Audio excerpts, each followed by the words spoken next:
6. Camphor trees ringed an enormous grassy field, throwing their shade upon us. All around were soldiers, clad in shining armor of white and gold.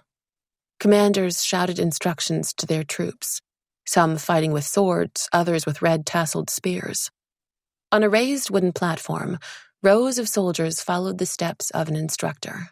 Their movements were as graceful and well-synchronized as a dance, though far deadlier, I thought, as a woman flung a large soldier onto his back. Several target boards were set up on the edge of the field where the soldiers were practicing archery. As I watched them, a soldier released an arrow, slicing through the air, plunging into the center of the board. Struck by admiration, I clapped until my palms throbbed. "You're easily impressed," Li Wei told me. "Can you do better?" I demanded. "Of course." The certainty in his tone took me by surprise. But then General Jianyun appeared, striding toward us. "Your Highness, what do you wish to practice first?" "Archery," Li Wei replied at once. At the general's command, the soldiers cleared the round target boards, each painted with 4 rings that culminated in a red center. Li Wei selected a long, curved bow from the weapons rack. Almost effortlessly, it seemed, he drew an arrow and released it at the target. Before I could blink, another whizzed past me. Both pierced the center with loud thuds. I stared at the board, stunned by his accuracy and swiftness. "You did not exaggerate." "I never do," he said. "Do you want to try?" My hands reached out, but I snatched them back with a furtive glance at the soldiers surrounding us. I had never held a weapon before, much less one which seemed to require such precision. Li Wei spoke quietly to General Jianyun, who left with the soldiers. When it was just us, I breathed easier. He passed me a bow, smaller than the one he had used. "Mulberry wood. This is a good one to start with, as it's lighter," he explained. My fingers tingled when they touched the lacquered wood, closing around the silk-wrapped grip. The bow did not feel unfamiliar to me, but as though I had wielded one 100 times before. Had it been so with my father, the greatest archer who ever lived? If my mother had not taken the elixir, if we had remained in the world below, he might have taught me to shoot like him, though I doubted I could bring down 1 son, much less 9. My heart ached, a futile pain with no remedy. All the wishing in the world would not bring my family together again. "Xingyan, are you ready?" Li Wei called out. I nodded, moving across from the target a distance away as he had. Li Wei stood just behind me, guiding my hands as I raised the bow. "Breathe deeply from your core. As you draw the string, pull your strength from across your body, not just your arms." He tapped my shoulders and lifted my right elbow up. "Hold these in a straight line." My arms strained to hold the position, the string biting into my thumb and fingers. Finally satisfied, he stepped away. "Adjust your arrow until its tip aligns with the target. When you release it, only that hand should move. Keep the others steady on the grip, and don't feel disheartened if you miss. It's your first try." Something burned in the pit of my stomach. A desire to do well, to live up to my father's name, even if no one ever knew it but me. My eyes narrowed on the target in the distance. Everything else shifted into a blur, the board shining as brightly as a beacon in the dark. Holding my breath and keeping as still as I could, I released the arrow. It tore through the air, hitting the target's outermost ring with a thud. "I hit it!" A raw thrill coursed through my veins. Li Wei clapped, his mouth curved up. "You have a good teacher." "Ha! I'll be better than you soon," I bragged, shameless in my euphoria. "Care to wager on that? 3 months from now we'll have a contest. The loser will have to do the bidding of the winner for a day." "Don't I have to do your bidding every day?" Somehow I managed to say that with a straight face.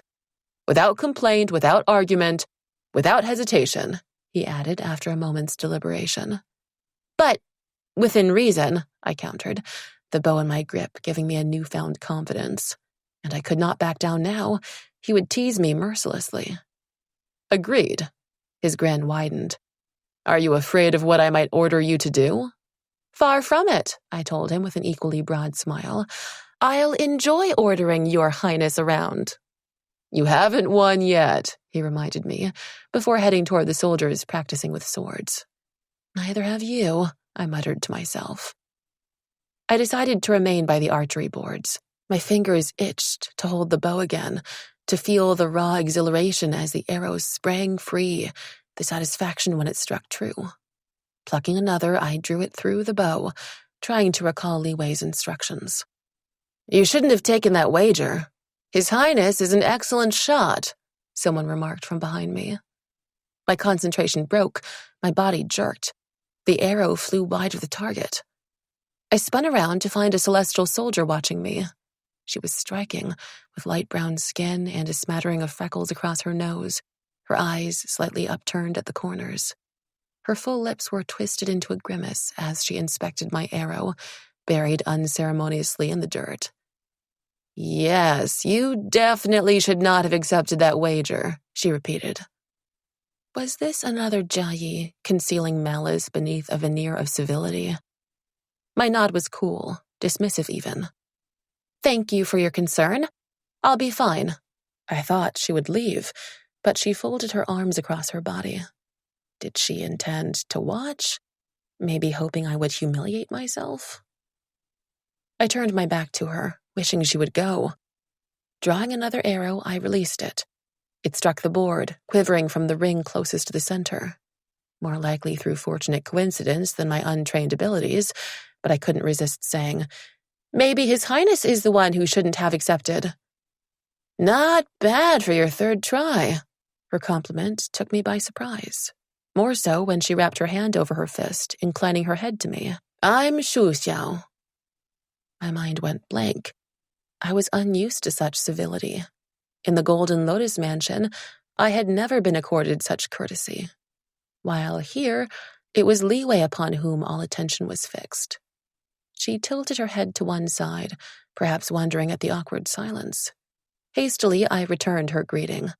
As I straightened, I thought furiously for something to say. The weather would be too dull, we had no friends in common, or rather I had none to speak of, and I couldn't ask after her family when I was unable to speak of mine. Do you enjoy being a soldier? I finally managed.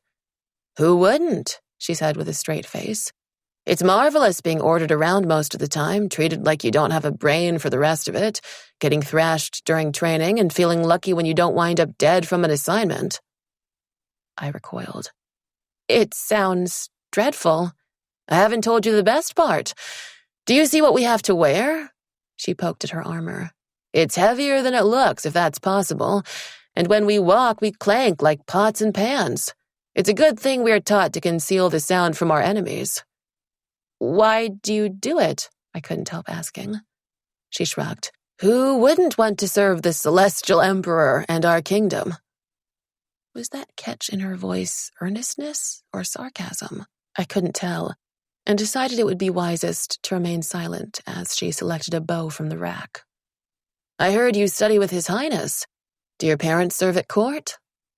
I shook my head, moving aside to make space for her, hoping she would ask me something else, anything else. She raised her bow, adjusting her aim as she inspected the target. Her arrow whistled through the air, striking the board near the center. A good shot, I remarked. She grimaced. Archery is my bane. I've practiced so much and still can't hit the center. Swords, I prefer. Or spears. She peered at me, not to be diverted. Are you a celestial? Is your family from here? I stared ahead with feigned concentration. My family is no more. The lie came easier to me now, though the shame burned just as hot. I had little choice but to maintain the pretense, as Li-Wei believed my parents deceased. She was quiet for a moment, before reaching out to pat my shoulder. I'm sorry. I'm sure they would be proud of you. My chest tightened. How wretched I was to claim her sympathy under false pretenses. And yet, how desperately I wished her words were true. I could not help wondering how my mother would feel now that I served the household of the emperor who had imprisoned her.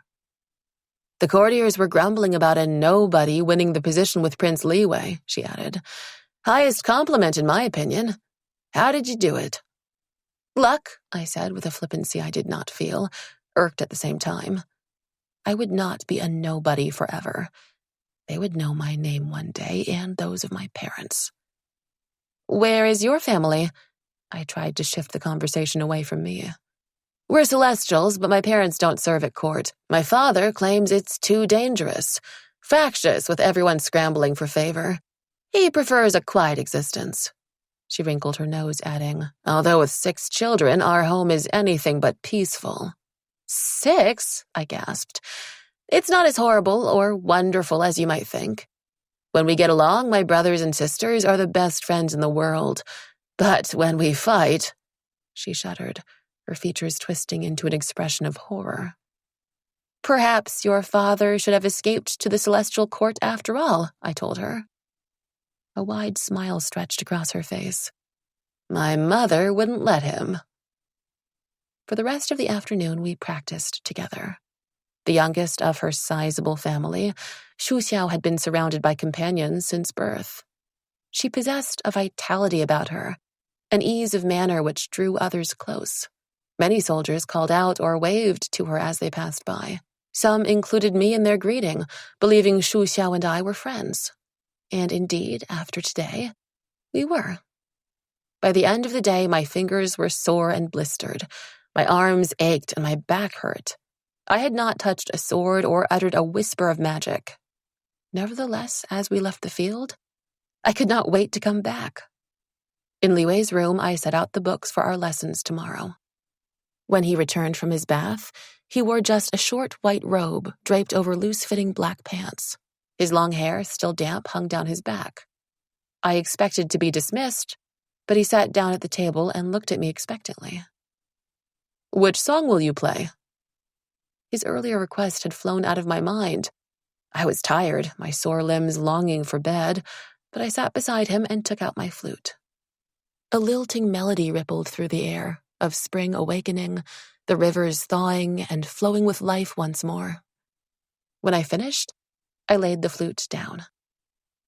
It's amazing how this small instrument can bring forth such music. After a moment's hesitation, he added, This song is happier than the one you played before. Does it reflect your mood? Yes. This has been one of the best days of my life, and I have you to thank for it. My words were plain but heartfelt. I missed my home, my mother, and Pinga still, yet I no longer felt I was drifting alone and untethered in this world. Li Wei cleared his throat, the tips of his ears reddening. Rising to his feet, he strode to his desk. A scroll painting of a girl hung on the wall beside it. Dark eyes gleamed from the perfect oval of her face.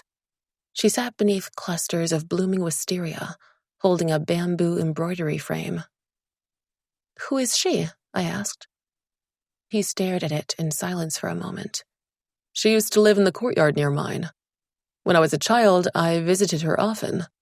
She was patient, even when I tangled the threads which she wove into her embroideries. I imagined a young Li Wei, brimming with mischief. You said used to. Where is she now? A shadow fell over his face. One day, I came to her courtyard and found it deserted. The attendants told me she had moved away. No one would say where she had gone. I wished I could ease his sadness. He sat down at his desk where a tray of drawing materials was laid out, a few sheets of crisp paper, a large purple jade inkstone, and a sandalwood stand from which brushes of bamboo and lacquered wood hung. I watched curiously as he selected a brush, dipped it into the glossy ink, and drew on the paper with deft strokes. After a few minutes, he offered it to me. It's for you, he said, when I made no move to take it. I stared at the paper. My face looked back at me, a remarkable likeness, gazing into the distance as my fingers rested on the flute. My hands trembled as I took the picture from him. You draw very well, I said softly, though you don't need to do this every time I play for you. It may not be a duty, but neither is it an exchange. How else might I compensate for my shortcomings? He asked with a straight face. After all, I have so many. I laughed, recalling our earlier conversation. Just this one, then. He smiled. Good night, Xingyan. I rose to my feet and bade him good night. As I shut the doors behind me, I found Li Wei still bent over his desk, his brush in his hand. My heart filled with an inexplicable warmth as I turned away to stare into the sky above. In the clear and cloudless night, the moon was dazzling, its light unhindered. As I walked to my room across the courtyard, its radiance lit my way, brighter than a string of lanterns. 7. I slipped into my new life, the days morphing into weeks. Each morning we had our lessons in the Chamber of Reflection, while in the afternoons we trained with the Celestial Army. My mind was opened to new worlds and knowledge, but it was the training on the field which stirred me most. I learned to wield a sword proficiently, to slash and thrust, block and parry, although my abilities still trailed behind Li Wei's. Eager to catch up, I studied the fighting techniques late into the night, repeating the moves in the quiet of my room until they came as easily to me as grasping my chopsticks or forming a note on my flute. Sometimes I wondered, why did I feel such exhilaration when an arrow struck true, or when an opponent was brought down by a well-placed blow? Was it because I had been so weak before that I now rejoiced in my newfound strength? Or had this urge, this desire to win, always run in my veins? The prospect of training my powers filled me with both excitement and dread. As a child, I had fantasized about summoning firebolts and flying through the skies, but after the disastrous consequences of my first brush with magic, I would have been glad to never touch it again. Li Wei would have excused me, yet an immortal without magic was like a tiger without claws. We might be physically strong, but we might as well be mortal. If I ever wanted to help my mother, I had to embrace my power. And though it frightened me, a part of me hungered for this too. Our instructor, Teacher Daoming, was the guardian of the Imperial Treasury and its hoard of enchanted artifacts. She only ever seemed to wear robes of dull gray, her black hair coiled into a tight bun from which silver pins protruded like a fantail. Her wide eyes were the shape and hue of almonds, and her pale skin was the color of lotus seeds, unmarred by lines from either frown or smile. I had no magical training, whereas Li Wei had already progressed to advanced enchantments. For the first few weeks, all Teacher Daoming allowed me to do was meditate, with sparse instructions to keep my eyes closed, my mind empty, and my spirit as calm as a windless dawn. I approached these exercises with enthusiasm at first, anticipating the discovery of some hidden power or enlightenment, but soon became bored with sitting cross-legged on the floor for hours on end. Whenever Teacher Daoming saw so much as a wrinkle appear in my brow or a quiver in my leg, she smacked my arm with her fan, snapping vague things such as, "Clear your mind of distraction. Focus on the awareness of your energy. Seek the light through the dark." I would grit my teeth in mounting frustration, swallowing my ire as I imagined Li Wei summoning bolts of flame while I was sitting here getting hit with a fan. Meditating for me was particularly exasperating. In archery, the goal was clear, the results instantaneous. I knew what to do to improve and how I might get there, whereas meditation was a nebulous, mysterious thing, a path with endless winding destinations and no direction, where you might spend hours wandering and end up just where you started. One day, while I was sitting as still as I could and trying not to doze off, a shadow fell over me. I lifted my eyelids a crack to find Teacher Daoming standing there. "If you're worrying about whether you're doing it right, then you're not," she sighed. My eyes flew open. "I'm not very good at this," I admitted. "Besides, how will meditating help? All it does is make me fall asleep." Teacher Daoming shook her head as she sank down beside me. "Ah, Xingyan, calming your mind is a crucial skill that extends even beyond magic. You are impatient, rash, passionate in your endeavors. You, more than anyone, need to learn how to untether your mind from your feelings. Steady your thoughts and observe before you plunge ahead. When emotions cloud us, disaster soon follows." She smoothed her robe over her knees. "There is no target in meditation, no judgment. It is the peace, the connection and oneness with yourself that is the key." She paused. "I sense your life force is strong. However, it's been suppressed since your childhood, which is why you have trouble grasping your magic.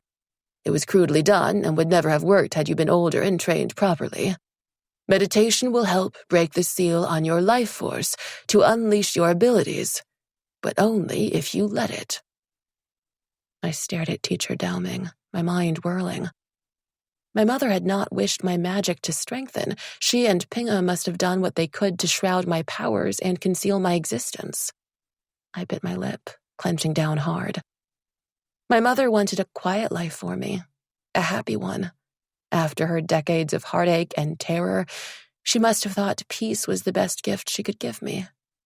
Perhaps I had wanted it too, until this fire was lit in me to be more than I was, to be all that I could. Teacher Dowming continued, "You have great potential. However, before you can harness your powers, you need to understand them. Before you can unleash your energy, you must learn how to grasp it. I hear you're skilled in archery. Could you shoot as you do without becoming one with the bow?" She touched the side of my head gently.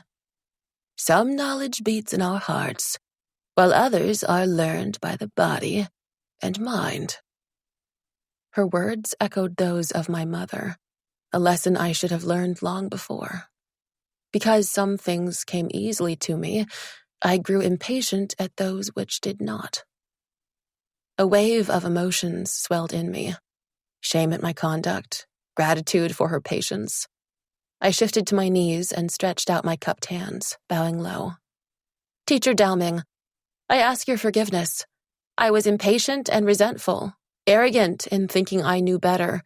From now, I promise to follow your instructions to the best of my abilities." Her smile infused her face with sudden warmth. She was beautiful, I realized then, though not in the same way my mother was. One had to look a little closer to find the grace in her movements, the strength in her bearing, the delicacy of her features.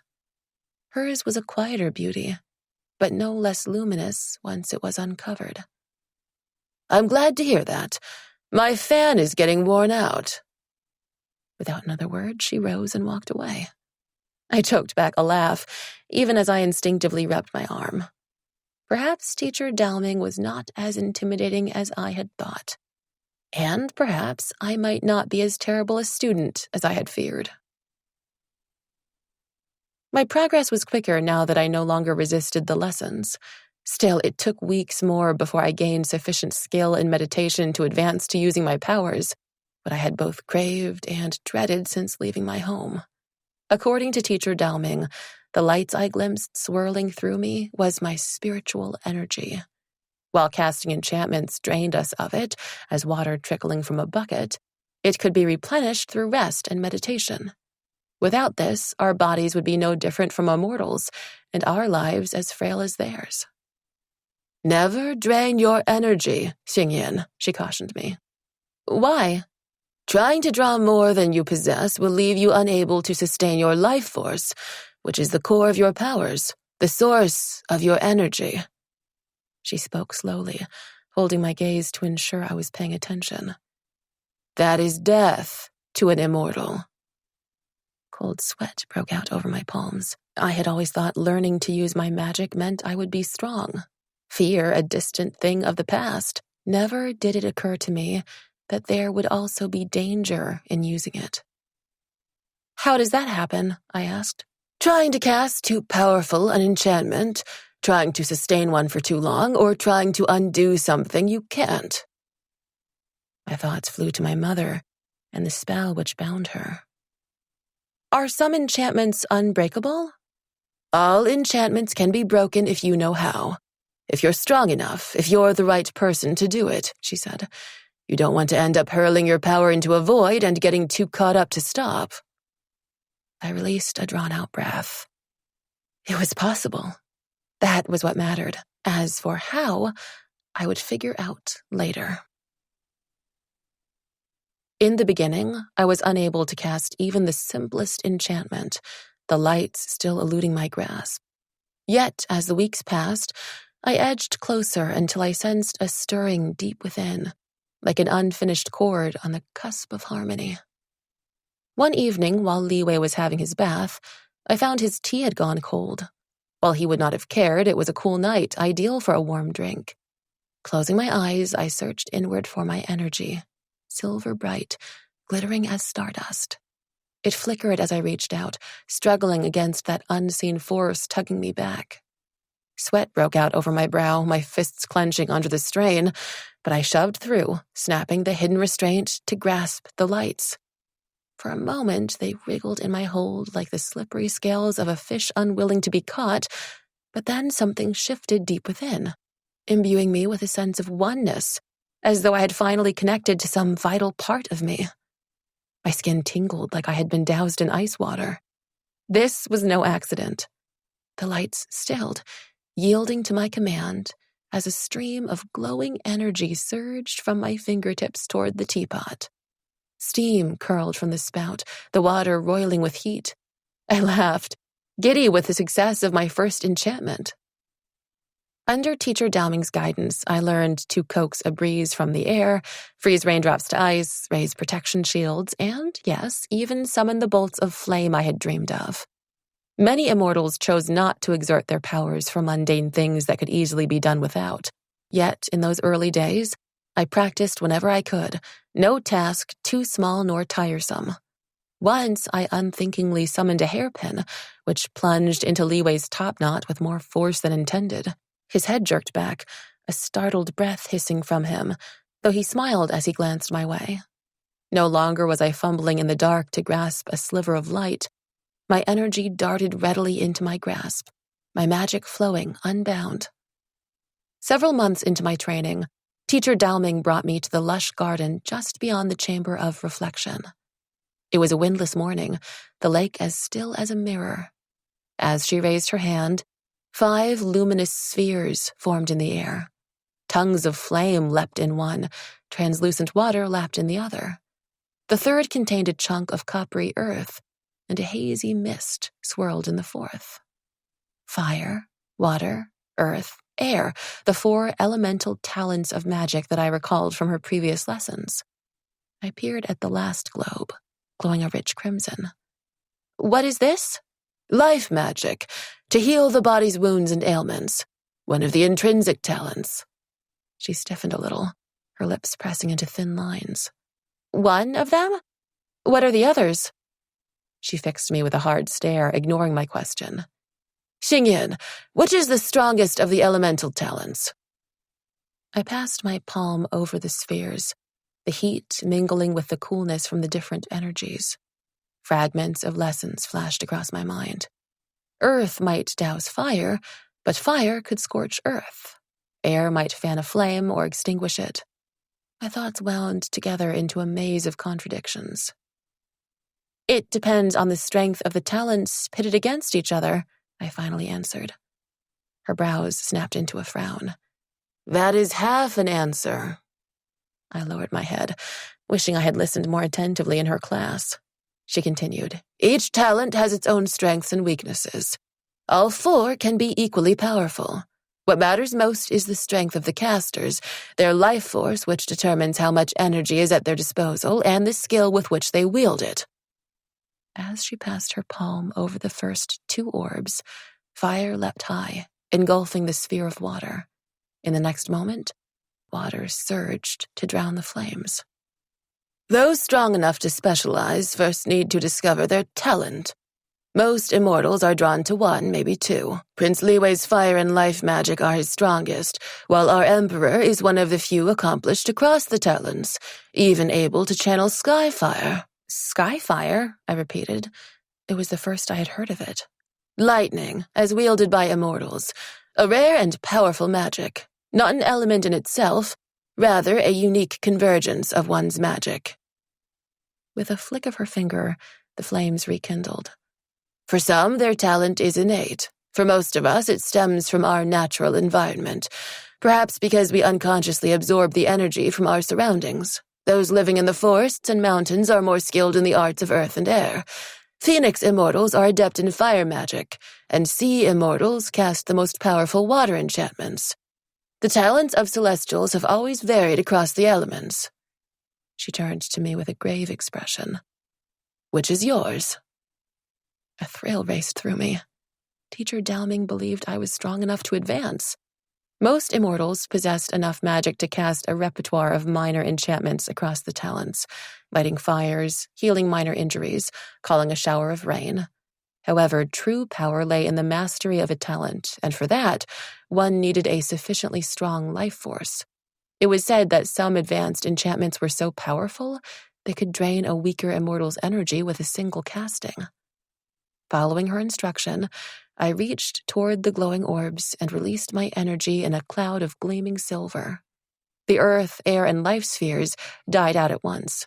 Fire flared higher, but a gust of wind surged from the translucent orb, extinguishing the flames before it hurtled across the garden. The willow trees bent sharply, whipping the lake into waves. With a sweep of Teacher Dowming's hand, the wind calmed and died. Her lips curved into a rare smile as my heart pounded like a drum. The wind had wreaked utter destruction upon the once tranquil garden, scattered leaves blanketing the ground, trees swaying wildly, snapped willow branches trailing in the water. Had I done this? Your talent lies with air, but you have some affinity in fire, Teacher Dowming observed. Through my exhilaration, something tugged at the edge of my consciousness, something she had let slip earlier. I gestured toward the glowing spheres. Are these all the talents? A shadow flitted across her face. It's late. You are dismissed, she said abruptly. Curiosity warred with courtesy. I bowed, thanking her for the lesson. But then the question burst from me. If life is one of the intrinsic talents, what are the others? It is forbidden. Without another word, she walked away. Her strange behavior only stoked my curiosity further, weighing on me for the rest of the day. During the evening meal, I ate with little enthusiasm, barely tasting the prawns fried in red peppercorns. Aren't you hungry? Liwei asked, his chopsticks poised above his bowl. I hesitated. Teacher Dowming had said it was forbidden, but he was the only one who might tell me. Beyond life, what are the other intrinsic talents? He was quiet for so long, I thought he too would leave me in the dark. Are we not allowed to even speak of it? I shook my head then. Forget I asked. I don't want you to say anything you shouldn't. He set down his chopsticks, his fingers tapping the table in a restless rhythm. There's just one other. Mind, which used to be among the most powerful talents. However, centuries ago, my father and his allies condemned this magic and banned it across the realm. I refilled the teapot with hot water, letting the tea steep before pouring it into our cups. Why did he do that? Terrifying stories emerged regarding the practices of mind talents, that they drank mortal blood and feasted on the flesh of children to sustain their magic, that their powers had distorted their true forms beyond recognition. He frowned. Rumors, perhaps? After all, they are immortals just as us. The only difference we know for sure is in their eyes, which glitter like those of cut stones. Were their powers truly evil? I asked. Some mind talents could compel others against their will to perform their bidding, a heinous act. Imagine being forced to attack someone, to harm those you love. I shuddered at the thought. How is such a thing possible? Fortunately, few are truly capable of it. The stronger one's life force, the harder it is to compel them, as it requires more energy. A skilled mind talent might only be able to control a powerful immortal for a brief period. A shadow crossed his face. Even if this happens once, that's once too often. Even if it's just for a moment, one's life can be destroyed then. A prison of the mind is far worse than that of the body. Do many immortals have this power? Why aren't we warned about it? My father doesn't like this to be mentioned. Besides, it is a rare skill, not even my father wields it. Part of me could not help wondering if that was why the Emperor hated this magic. Because he could not understand it. Because it was the one talent that eluded him. But I buried those thoughts, unwilling to speak them aloud. No matter how close Liwei and I had grown, I could not let myself forget that he was the son of the Celestial Emperor. He continued. Most came from the Cloud Wall, once a domain of our kingdom which bordered the Golden Desert. When the ban was announced, a few volunteered to seal their powers to resettle in our lands. However, most refused. It's a hard thing to sacrifice years of study and practice, I ventured, thinking of my own efforts to master just a few skills. Those who did were well compensated. The Cloud Immortals were stirred to rebellion by an ambitious upstart in a gambit to seize power and declare himself king. After they proclaimed their separation from us, my father burned the ancient scrolls of their magic, burying their ashes at the bottom of the 4 seas. A harsh retaliation. Was that the end of it? I asked. Unfortunately, the Cloud Wall King retrieved the ashes and reconstructed the scrolls. He was weakened, but with whatever dark arts he learned, his new powers outstripped his old. With newly forged alliances with the northern and western seas, he declared war upon us. The losses were catastrophic, thousands of immortals perishing, until at last a truce was agreed. However, my father swore that no Cloud Immortal would ever be allowed into the Celestial Kingdom again. I searched my memory for all Ping-a had told me of the 8 kingdoms of the immortal realm. There had been no mention of the Cloud Wall. Did it become part of another kingdom? He paused. It's now known as the Demon Realm. I choked on my tea, coughing and sputtering as Liwei passed me a handkerchief to wipe my chin. The Demon Realm was said to be a land of mist and fog, home to fearsome beasts, monsters, and evil sorcerers. Somehow, it was easier to despise them before realizing, as Liwei had said, they were like us. My mind spun with all I had learned, and I could not help asking, "Did you agree with what your father did?" He grimaced. According to my father, there can be no respect without fear. To be a powerful leader, one needs to govern with an iron hand, to crush resistance with even greater strength. I'm a disappointment to him. He reprimands me for being too soft. But no matter what he does, I can't change who I am. What does he do? A tightness formed in my gut. I had never seen Liwei look so troubled before. His fingers curled into a fist on the table. When he spoke, his voice was low. He only wants what's best for me. But when my turn comes to take the throne, I will not rule as he does. Reaching out, I touched his clenched knuckles in comfort. All I knew of such matters were from our lessons, what I studied in the texts, the stories of great kings and queens, both mortal and immortal. But I was sure of one thing, that the Celestial Kingdom, any kingdom, would fare better under a ruler who listened with an open mind than one who demanded unswerving obedience. I had no love for the Celestial Empress, and less for the Emperor who had imprisoned my mother, although I had never met him before. From what I gleaned from gossip and learned myself, Liwei was nothing like his parents. Unlike many in positions of power, he took no pleasure in imposing his will or pushing others down. Never did he condescend to me, as far too many had. He morphed from a laughing friend to a patient instructor, and whichever role he took, his care and consideration warmed me. Whenever we debated our lessons or sparred, he drove me to improve myself, never surrendering an advantage I had not earned. Each night I went to bed aching and exhausted, yet my heart aglow to be treated as his equal. Archery was where I shone, whether using the short bow, which was lighter and faster, or the long bow, which allowed for greater accuracy. A few commanders soon instructed their troops to watch me while I trained. Their presence unnerved me. I was afraid of making a fool of myself by dropping my arrows or missing the target. Yet the moment I drew my bow, a calm spread over me. Perhaps my control over my emotions had improved with Teacher Daoming's instruction, although it was still far from perfect. One afternoon, I arrived at the archery station to find it set up differently, with just 2 targets in the distance. Li Wei stood there holding a bow in each hand. A little behind him was General Jianyan with a small cluster of soldiers, Shu Xiao among them. "It's been 3 months. Did you forget?" Li Wei called out. My spirit sank as I recalled my reckless wager. Still, I plastered on a bright smile as I took the bow from him. "Of course not. What are the terms?" 3 arrows each, he proposed. "The winner is whoever scores the most points." I nodded in acceptance, moving to stand behind the line. His arrow whistled as it flew toward the target, but I averted my gaze. His performance was a distraction I could ill afford. Keeping my attention upon my board, I released the first arrow, piercing the target in the center.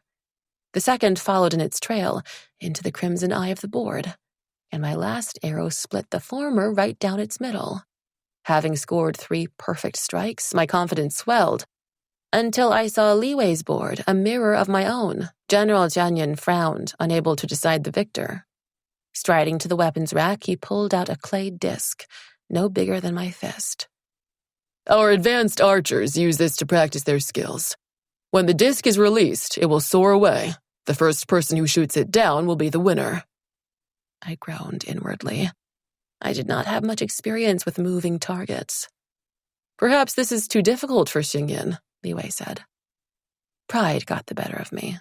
"It's fine," I said curtly, drawing an arrow through my bow.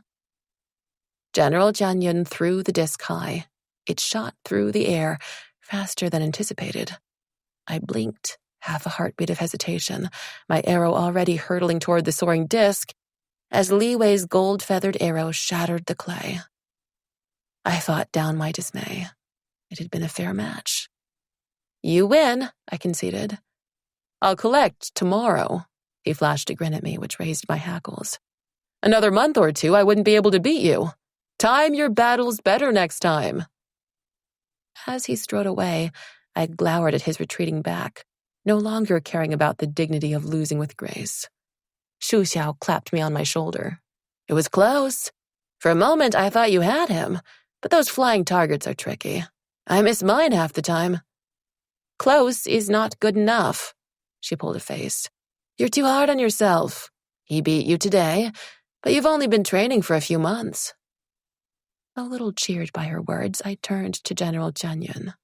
His head was tilted to one side, an assessing light in his eyes as he stared at the boards. "General Jianyan, could I try that disc again?" I would not lose a second time. 8. A loud pounding on the doors jolted me awake. "Xingyin, are you up?" Li Wei called from outside. I groaned, my limbs and eyes still heavy with sleep. "Come back when the sun is up." "No!" He sounded gratingly cheerful. "Must I remind you of our wager?" I glared in his direction. A wasted endeavor when he could not see it. How tempted I was to leave him waiting outside, while I stayed in bed and ignored him.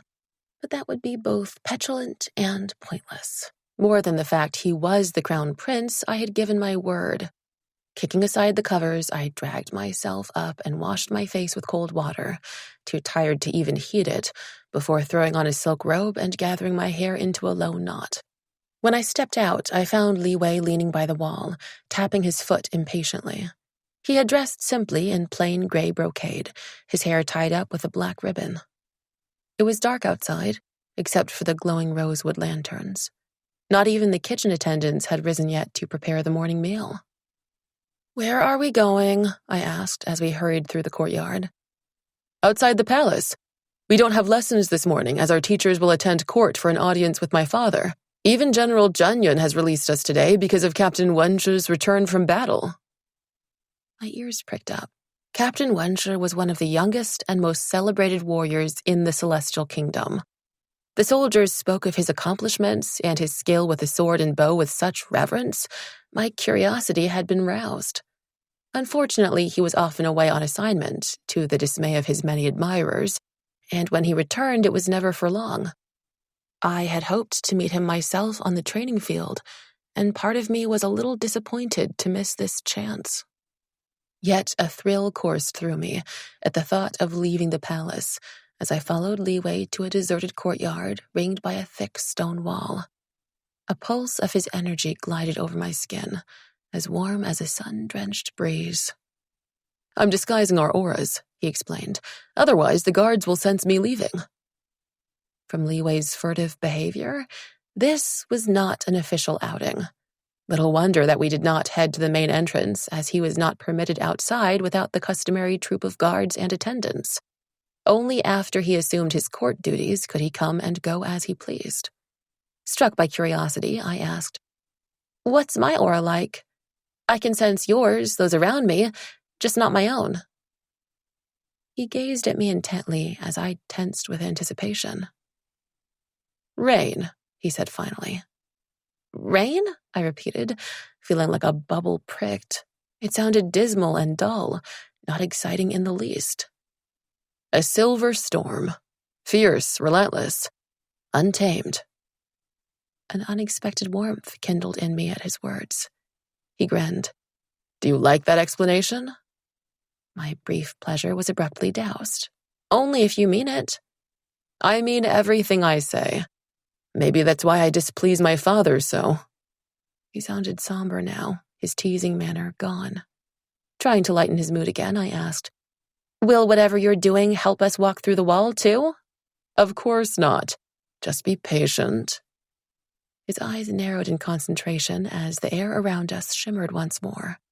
A gust of wind surged, sweeping us into the air.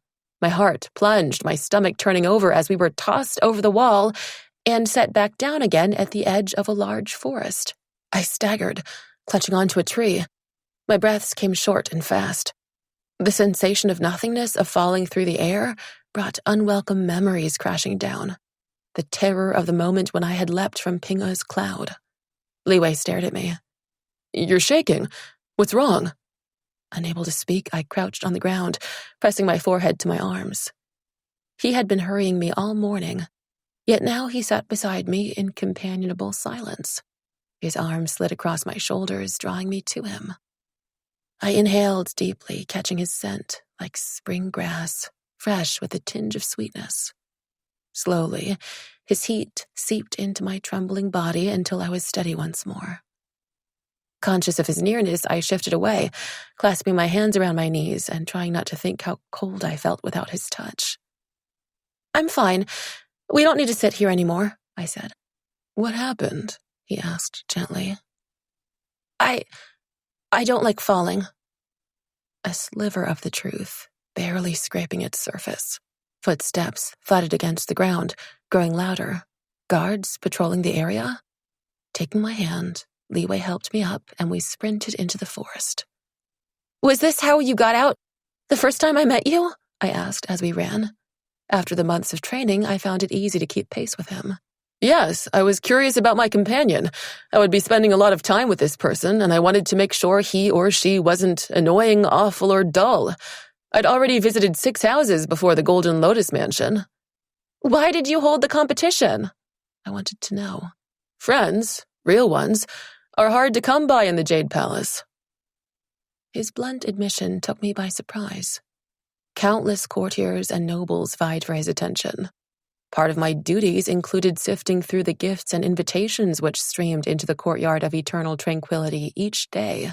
Liwei ignored most of the requests, preferring to read or paint in his room than attend any banquet. "I ask myself, sometimes," he continued in a low voice, "how many would seek my friendship if I were not the Emperor's son? A position I did nothing to earn." I would. The words sprang to my tongue, yet I could not speak them aloud. It sounded like hollow flattery when it was nothing but the truth.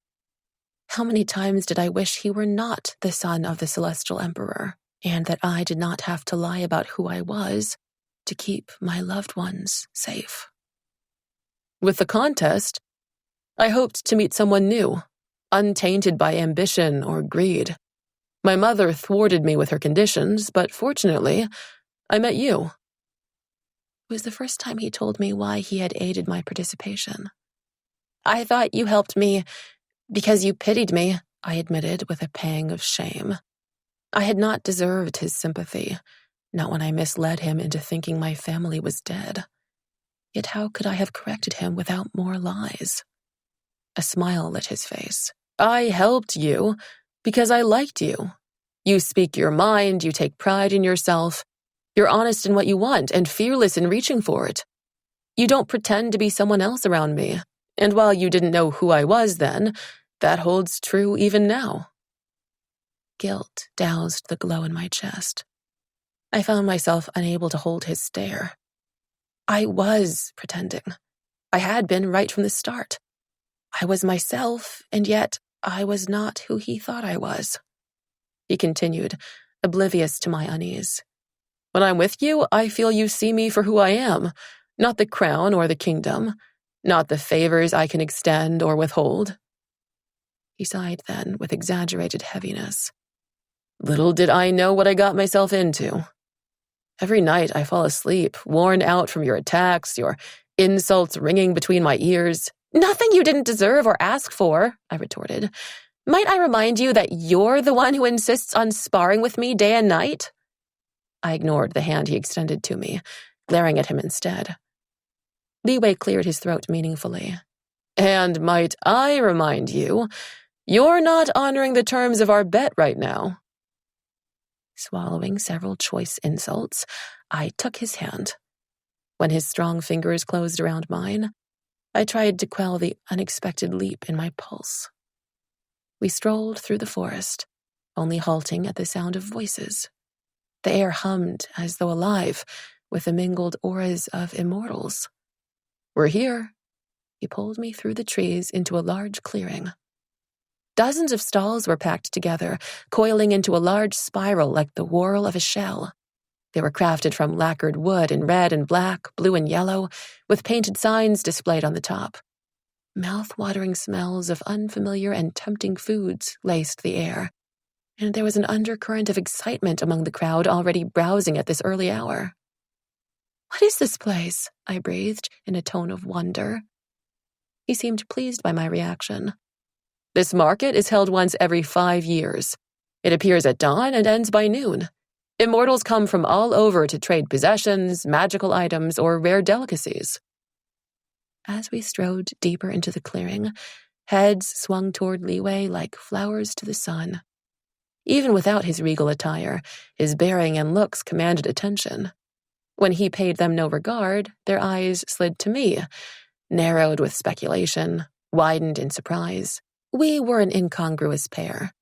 But what did I care for the opinions they wore as plainly as the ornaments in their hair? Nothing could dampen my excitement today, my exhilaration at being here with him. As we walked past the stalls, merchants called out loudly to entice prospective customers. Enchanted amulets! Lychees from the mortal realm! Rubies from the Fire Valley! Customers purchased items by trading goods of their own, from sparkling gems and pearls the size of my thumb to sachets of fragrant herbs and rings of precious metal. I would have lingered at every stall, but Li Wei hastened me along. We only have a couple of hours until the market closes. The rarer items are farther down, toward the center, he explained. Tea from Kunlun Mountain, called a young lady as she offered cups to those passing by. The aroma from her tea was so fragrant, she soon attracted a long line of customers, Li Wei and I among them. Kunlun was a mountain range of great mystical energy in the world below. It was the only place in the mortal realm where immortals were permitted to reside, as long as they kept themselves hidden from sight. The rarest plants and flowers grew there, cultivated by the unique harmony of mortal and immortal energy. Sipping the tea, I found it wonderful, rich and aromatic, with a hint of bitterness that only enhanced its flavor. Li Wei pulled out a jade ring and exchanged it for several silk bags of tea. Why the ring? I asked. Why the jewels, herbs, and such? Some are for ornamentation, while the rest possess special properties or power. These rings, he lifted his pouch, each contain a fragment of energy which can aid in the casting of enchantments. A stall caught my attention, one piled with shells. Some were as large as my fist, and others the size of my nail. Their colors ranged from pure white to azure, and a few with a blush of a lotus petal. "These shells are enchanted to capture your favorite sound, melody, or even a loved one's voice. They were picked from the deepest waters in the Southern Sea," the merchant said with pride. The Southern Sea. Ping us home. I picked up a beautiful white shell, tracing my finger along its curve. However, with nothing to trade, I laid it down again. Beside me, Li Wei dug out a ring of red jade, offering it to the vendor. I pulled his arm back, not wanting him to buy it for me. "Will you trade the shell for a song?" I asked the merchant. "I could play you a tune to capture into these shells, which might enhance their value." "How well do you play?" His gaze shifted, skimming the crowd for less troublesome customers. Before I lost his attention completely, I drew out my flute and played a lively melody, one of my mother's favorites, of the rain trickling through a bamboo forest.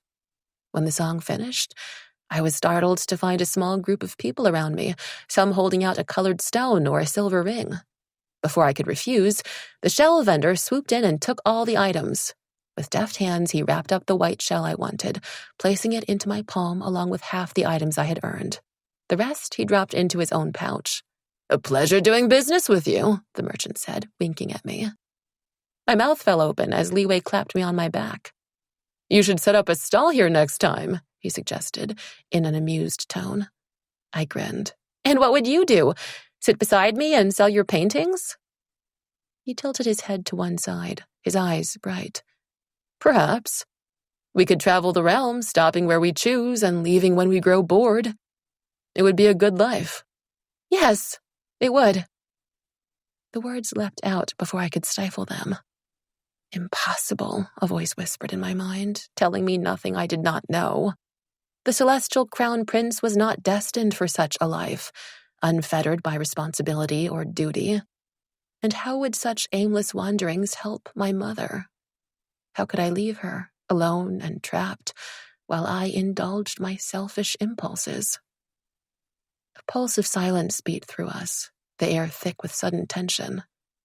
To distract him, I lifted my palm to show him my earnings, a couple of silver rings, 2 drops of amber, and a small blue stone.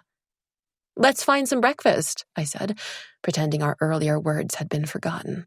We bought fresh lychees, crisp chive dumplings, and almond cakes, eating them as we made our way through the market. Our fingers were sticky with a coating of oil, sugar, and crumbs as we began peeling away the red, scaly skin of the lychees, its translucent flesh sweeter than honey. Li Wei likened their delicate flavor to the immortal peaches, which took over 3 centuries to ripen. But sadly, the lychees possessed none of their magical properties.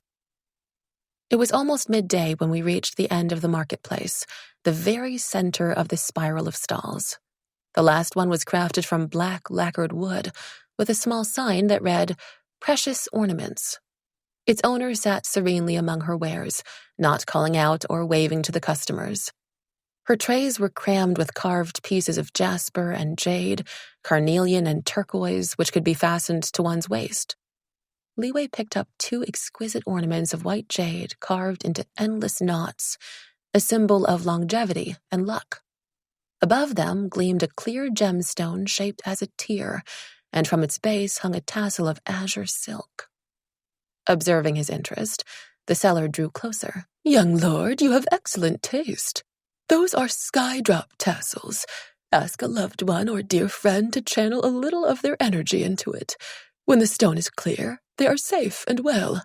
But when it turns red, they are in the utmost danger, and you can use the tassel to find them." "I will take these." Li Wei counted out 10 rings of grass-green jade, which he passed to her. She thanked him as she tucked the rings into her sleeve. Li Wei's thumb grazed one of the stones in his palm. His magic swirled forth, the clear gem now aglitter with golden flecks of light. He offered it to me, but I did not take it. "What is this for?" "Can't I give my friend a gift?" When he opened his mouth, I braced for another reminder of our wager, but all he said was, "It would please me greatly if you would take it." Something in his gaze held mine fast. I nodded, unable to find the words. He smiled at me before bending to tie the tassel to my waist. The jade gleamed mutedly against the pale silk of my dress. How I wished I had something to give him in exchange. "Thank you. I will treasure it always," I told him. "You should," he said gravely. "This way you'll know when I'm in danger, and you have no excuse not to come to my aid." I laughed aloud. An inconceivable thought that the crown prince of the celestial kingdom would ever need my help. He gave me the other tassel. "Now you, channel your energy into the stone." I paused. "Are you sure?" "Friends watch out for each other, if that is what you want too." The slight hesitation in his voice pricked me. Did he think I might refuse? I cherished this about him, that despite his position, he never demanded, that he always gave me the choice. I pressed my fingers against the stone, releasing my energy into it. It glowed just as the one tied to my waist, yet with silver lights sparkling in its depths. With a smile, Li Wei fastened it to his black sash. "The sun and the moon, a matched pair," the vendor remarked as she picked up her trays. I looked at her, uncertain of her meaning, but as another customer approached her, we walked away. At noon, the crowd dispersed, the marketplace obscured by swirling clouds of white and gray. The merchants packed up their stalls, stepped upon their clouds, and were swiftly whisked away. In just a few moments, all trace of the market had vanished, as though it had never existed, except for the weight of the jade dangling from my waist, the lingering sweetness of lychees in my mouth, and the warmth nestled deep in my heart. 9. In the Celestial Kingdom, there were no seasons to chart the passing of time. 2 years swept by so quickly, I almost lost count but for the waxing and waning of the moon. The ease I felt here reminded me of my home, except for the nagging ache in my chest whenever I thought of my mother. How I longed to see her again, and not just as a distant orb in the heavens. I consoled myself that at least I'd found a sense of purpose here, which I had never known before, striving to better myself, to find a way home. Dawn till dusk, Li Wei and I were together, studying our lessons or sparring on the field. Mealtimes were my favorite, when we would talk about anything that took our fancy, whether serious matters or in jest. Once, Li Wei asked me about my home and how my parents had died. I had bitten down hard on my tongue, wishing I could have told him the truth. From the tightening of his lips, I knew he had been disappointed by my reticence. How it wrenched me inside. I was not heartless, laden with guilt at deceiving him. Our friendship meant more to me than anything I possessed. Tomorrow would be his birthday. A grand celebration was planned, as this year was a special one, marking the assumption of his court duties as the crown prince. He had invited me to attend, but I declined, having little interest in spending an evening with their celestial majesties and their court. Nonetheless, I had agonized over his gift, as I owned little of value, and finally settled on composing him a song. He had a keen appreciation for music, though he did not play an instrument himself. However, it took longer than anticipated, as I could only work late at night or early in the morning, weaving a privacy shield around my room to prevent the music from drifting across the courtyard. I rummaged through the drawers, pulling out the white shell I had bought from the market those years ago. It gleamed in my palm, the curved whorls ending in an elegant spire. Placing the shell on the table, I cast a shred of wind into it to awaken its magic. Then I lifted the flute to my mouth, letting my breath slide into the instrument. The shell glowed as the melody poured forth, its light fading once the last note ended. Hastily, I wrapped it with a piece of silk. I had taken too long. I was already late. I dashed across the courtyard, halting just outside his chamber. A powerful aura pulsed within, jagged, sharp, and strong, one I had done my best to avoid so far. Sweat slicked my palms as I slid the doors open and entered. The Celestial Empress sat beside Li Wei, while her attendants stood behind her. Her green robe pooled on the floor like a carpet of moss, gold, leaf-shaped pins gleaming from her hair. I had never seen the Empress at such close quarters before. Memories of my parting from my mother flashed across my mind, cutting me as though it had been yesterday. I knelt to greet her as etiquette demanded, folding my body over until my brow and palms touched the floor. The Empress did not give me leave to rise. "Is this the behavior of the companion to the Crown Prince? To rise this late and leave my son to attend to himself?" Her voice was thick with censure. I should have apologized or pleaded for forgiveness, but though my body was taut with tension, my lips stayed tightly sealed. I was no longer a cowering child, afraid of her shadow. "Rise," Li Wei said. I lifted my head from the ground, yet remained on my knees. I would give the Empress no reason to dismiss me. "Honorable Mother, Xingyin was only late this morning because of my task." Li Wei looked at me. "Did you find the snow ginseng root?" "Yes." I was glad for his quick thinking. "Could you give it to the kitchen to be brewed into a tonic? Ask them to send it with the afternoon meal to their celestial majesties." Conscious of the watchful attendants, I pressed my forehead to the ground in acknowledgement. Rising to my feet, I hurried to the entrance, eager to escape. The Empress's voice drifted after me, a more pleasant tone now that I was gone. "Li Wei, you're a filial son," she praised him. "Tomorrow's banquet will be a grand event. The flower and forest immortals will join us, as will the sea monarchs. A rare chance to affirm our goodwill toward the four seas. We will also be honored by the attendance of Queen Fengjian and her daughter." "Princess Fengmei?" Li Wei asked with a catch in his voice. "Of course. The Phoenix Kingdom is our most important ally, more than ever with the threat of that cursed demon realm still hanging over us," she added, in a tone laden with meaning. "I hope you'll be an attentive host, and that you know what's expected of you." Beyond the doorway, I glanced back at Li Wei in sympathy. He did not enjoy such occasions, avoiding as many as he could. But it would be impossible for him to escape his own celebration, particularly with the sharp eye of his mother watching his every move. Li Wei and I had planted a small garden in a corner of the courtyard.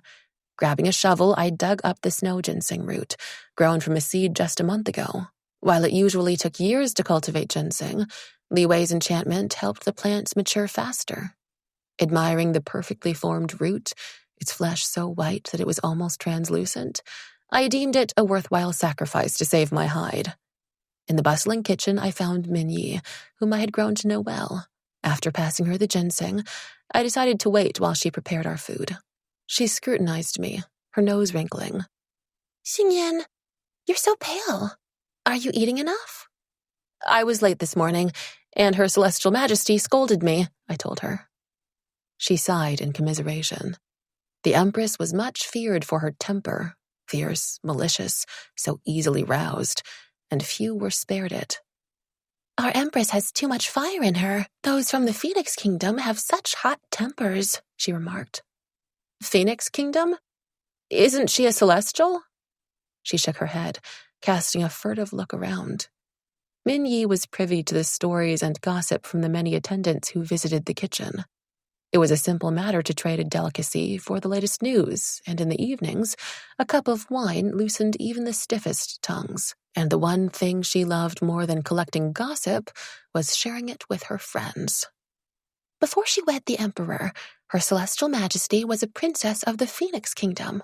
She was not so ill-humored at first, but her temper worsened after the deaths of her beloved kin. It was the first I had heard of it. I did not think it possible, yet pity flared in me at the thought of her loss. "What happened to them?" Minnie's face clouded over. "A tragic tale. The Empress is a relation of Lady Shihe, the sun goddess who dwells in the fragrant mulberry grove in the eastern sky. Lady Shihe had 10 children whom she used to take upon her phoenix-drawn chariot, one at a time, to ride across the heavens.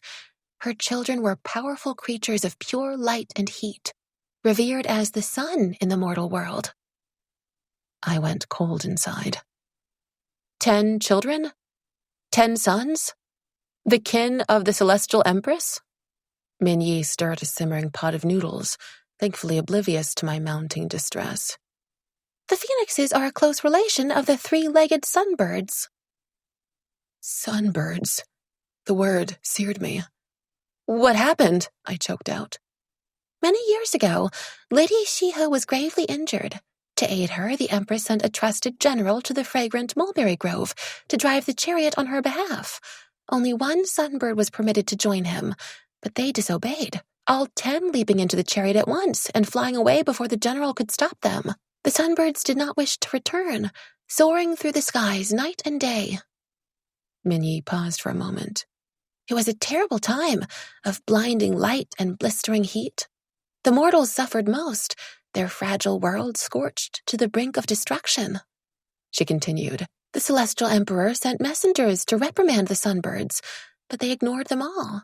They were so swift, no one could catch them. The emperor might have struck them down himself, but the empress shielded them from attack. Under her protection, the sunbirds would have burned the world to a cinder, but they were finally shot down by a brave mortal, my father. My legs trembled. I clutched the side of the table, my elbow knocking over a bowl of yellow plums that rolled onto the floor. Avoiding a glare from an irate cook, I bent down to pick up the fruit, glad for the opportunity to hide my face. I sifted through my faded memories of the book I had read once, my father's story as retold by the mortals. The sunbirds were said to be favored by the gods, under their protection. But the celestial empress's blood relations? It was little wonder that she had sought to punish my father for slaying them. I swallowed to moisten my parched throat. The mortal? What of him? Minyi sprinkled chopped green chives over 2 bowls of noodles, then lifted them onto a tray of polished wood. Almost as an afterthought, she added a small dish of vegetables. I suppressed the urge to grab her arm and shake the rest of the tale from her. Oh, the mortal's deeds were praised by the emperor, and he was rewarded with the elixir of immortality. Wasn't his celestial majesty angry with him for killing the empress's kin?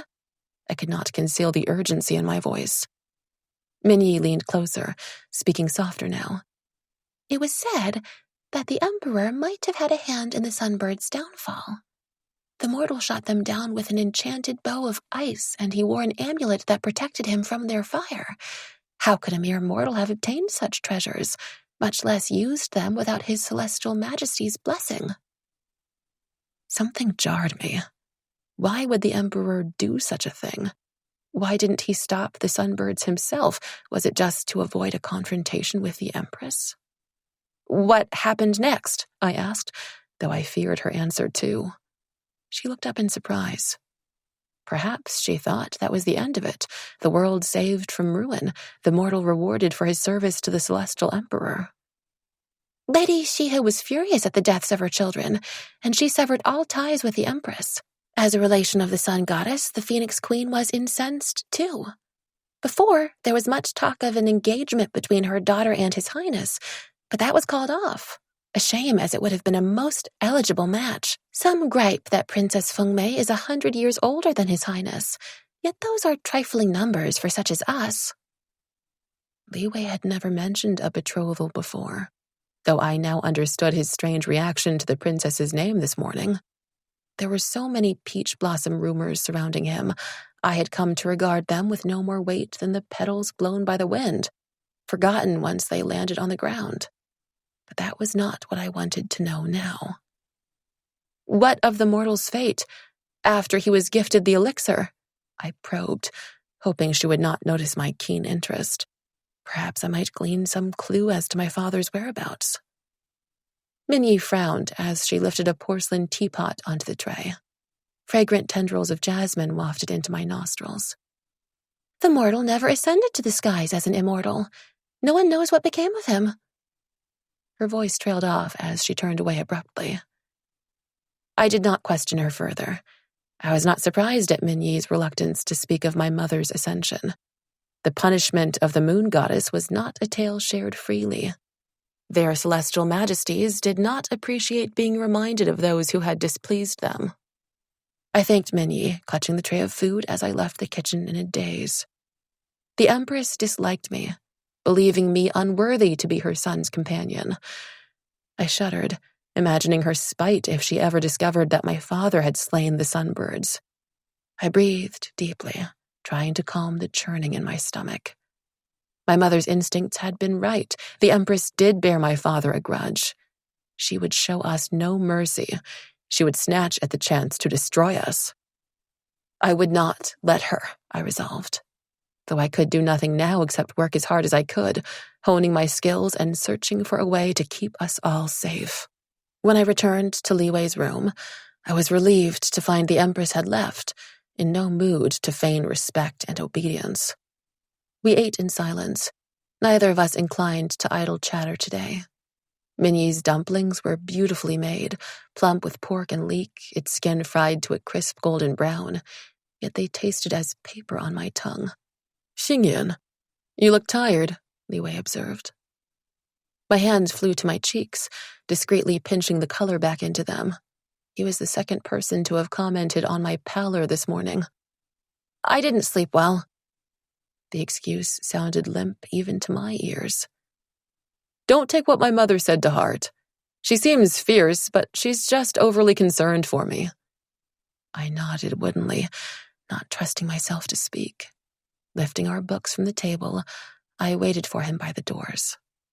He took the heavy stack from me. "I've told you that you don't need to carry my things for me." "What would your mother say?" I asked. "Don't tell her," he said, flashing me a conspiratorial grin. I returned his smile, though I could not discard my unease. All morning I was unsettled, barely hearing the teacher's lessons, earning myself a scowl from General Jianyun and a scolding from teacher Daoming. And now, by the archery boards, I missed all my targets while training alongside Shu Xiao. She winced at a particularly bad shot, which left my arrow buried in the grass a foot from the board. "Xingyan, is there dust in your eyes?" Before I could reply, General Jianyun stalked toward me, the hollows of his cheeks pulled taut. I had worn his patience out today. "Xingyan, have our practices become so easy that you no longer bother to exert yourself?" I lowered my head, shame rising in me. General Jianyun was a diligent mentor to Li Wei and me. While many of our teachers focused their efforts on the Crown Prince, he divided his attention equally between us. Hearing the general's raised tone, Li Wei glanced over from where he was sparring with a soldier. He lunged forward, his sword outstretched, and with a few well-placed thrusts, won his match in moments. He then wasted no time in striding to my side, and while I was glad for his support, I did not want him to witness my humiliation. General Jianyun plucked a leather bag from the weapons rack. "Let's try something more challenging today. If you miss any, stay back for an extra hour of practice tonight." With that, he flung the contents of the bag into the air. 10 small clay discs shot out, each no larger than a loquat. "Hit them all," he barked. Before he finished speaking, I had shot down the first 2. In the same breath, I knocked my next arrow and took down another 3 in rapid succession. Dropping to one knee, I shot 2 more that soared into the sky. The final 3 were almost out of sight. I positioned my arrow carefully to hit one and then another. The last disc slipped beyond my sight. I closed my eyes, straining to listen through the silence. My mind was clear, devoid of thought. A faint flutter reached my ears, a whisper of wind. I released my arrow with a twang, the disc shattering into fragments. I stilled, unnerved by the sudden hush and the crowd which had gathered.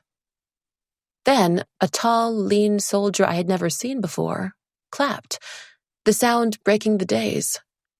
Shu Xiao cheered as Li Wei stepped forward, lifting me up by my waist and spinning me around. "Li Wei, put me down," I hissed, conscious of the watchful stares. For some reason, I found it hard to catch my breath, my pulse leaping in an erratic rhythm. He laughed as he set me upon the ground, and with a parting grin, headed back to the sword-fighting station. The soldiers dispersed, but General Jianyun remained, studying me for a moment. "Have you given any thought to your future? When you're no longer the Crown Prince's companion?" he finally asked. His blunt question struck me. I had not imagined that my position would end, but Li Wei would soon assume his court duties. His lessons would decrease, and then what would I do? Become his attendant, serving his meals and tea? The idea seared me like a hot coal.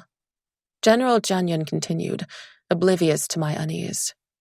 Your archery is unmatched. According to Teacher Dowming, your magic is strong. I think you would do very well in the army, and your future could be brighter than the sun. My mind whirled with the possibilities. My father was a soldier.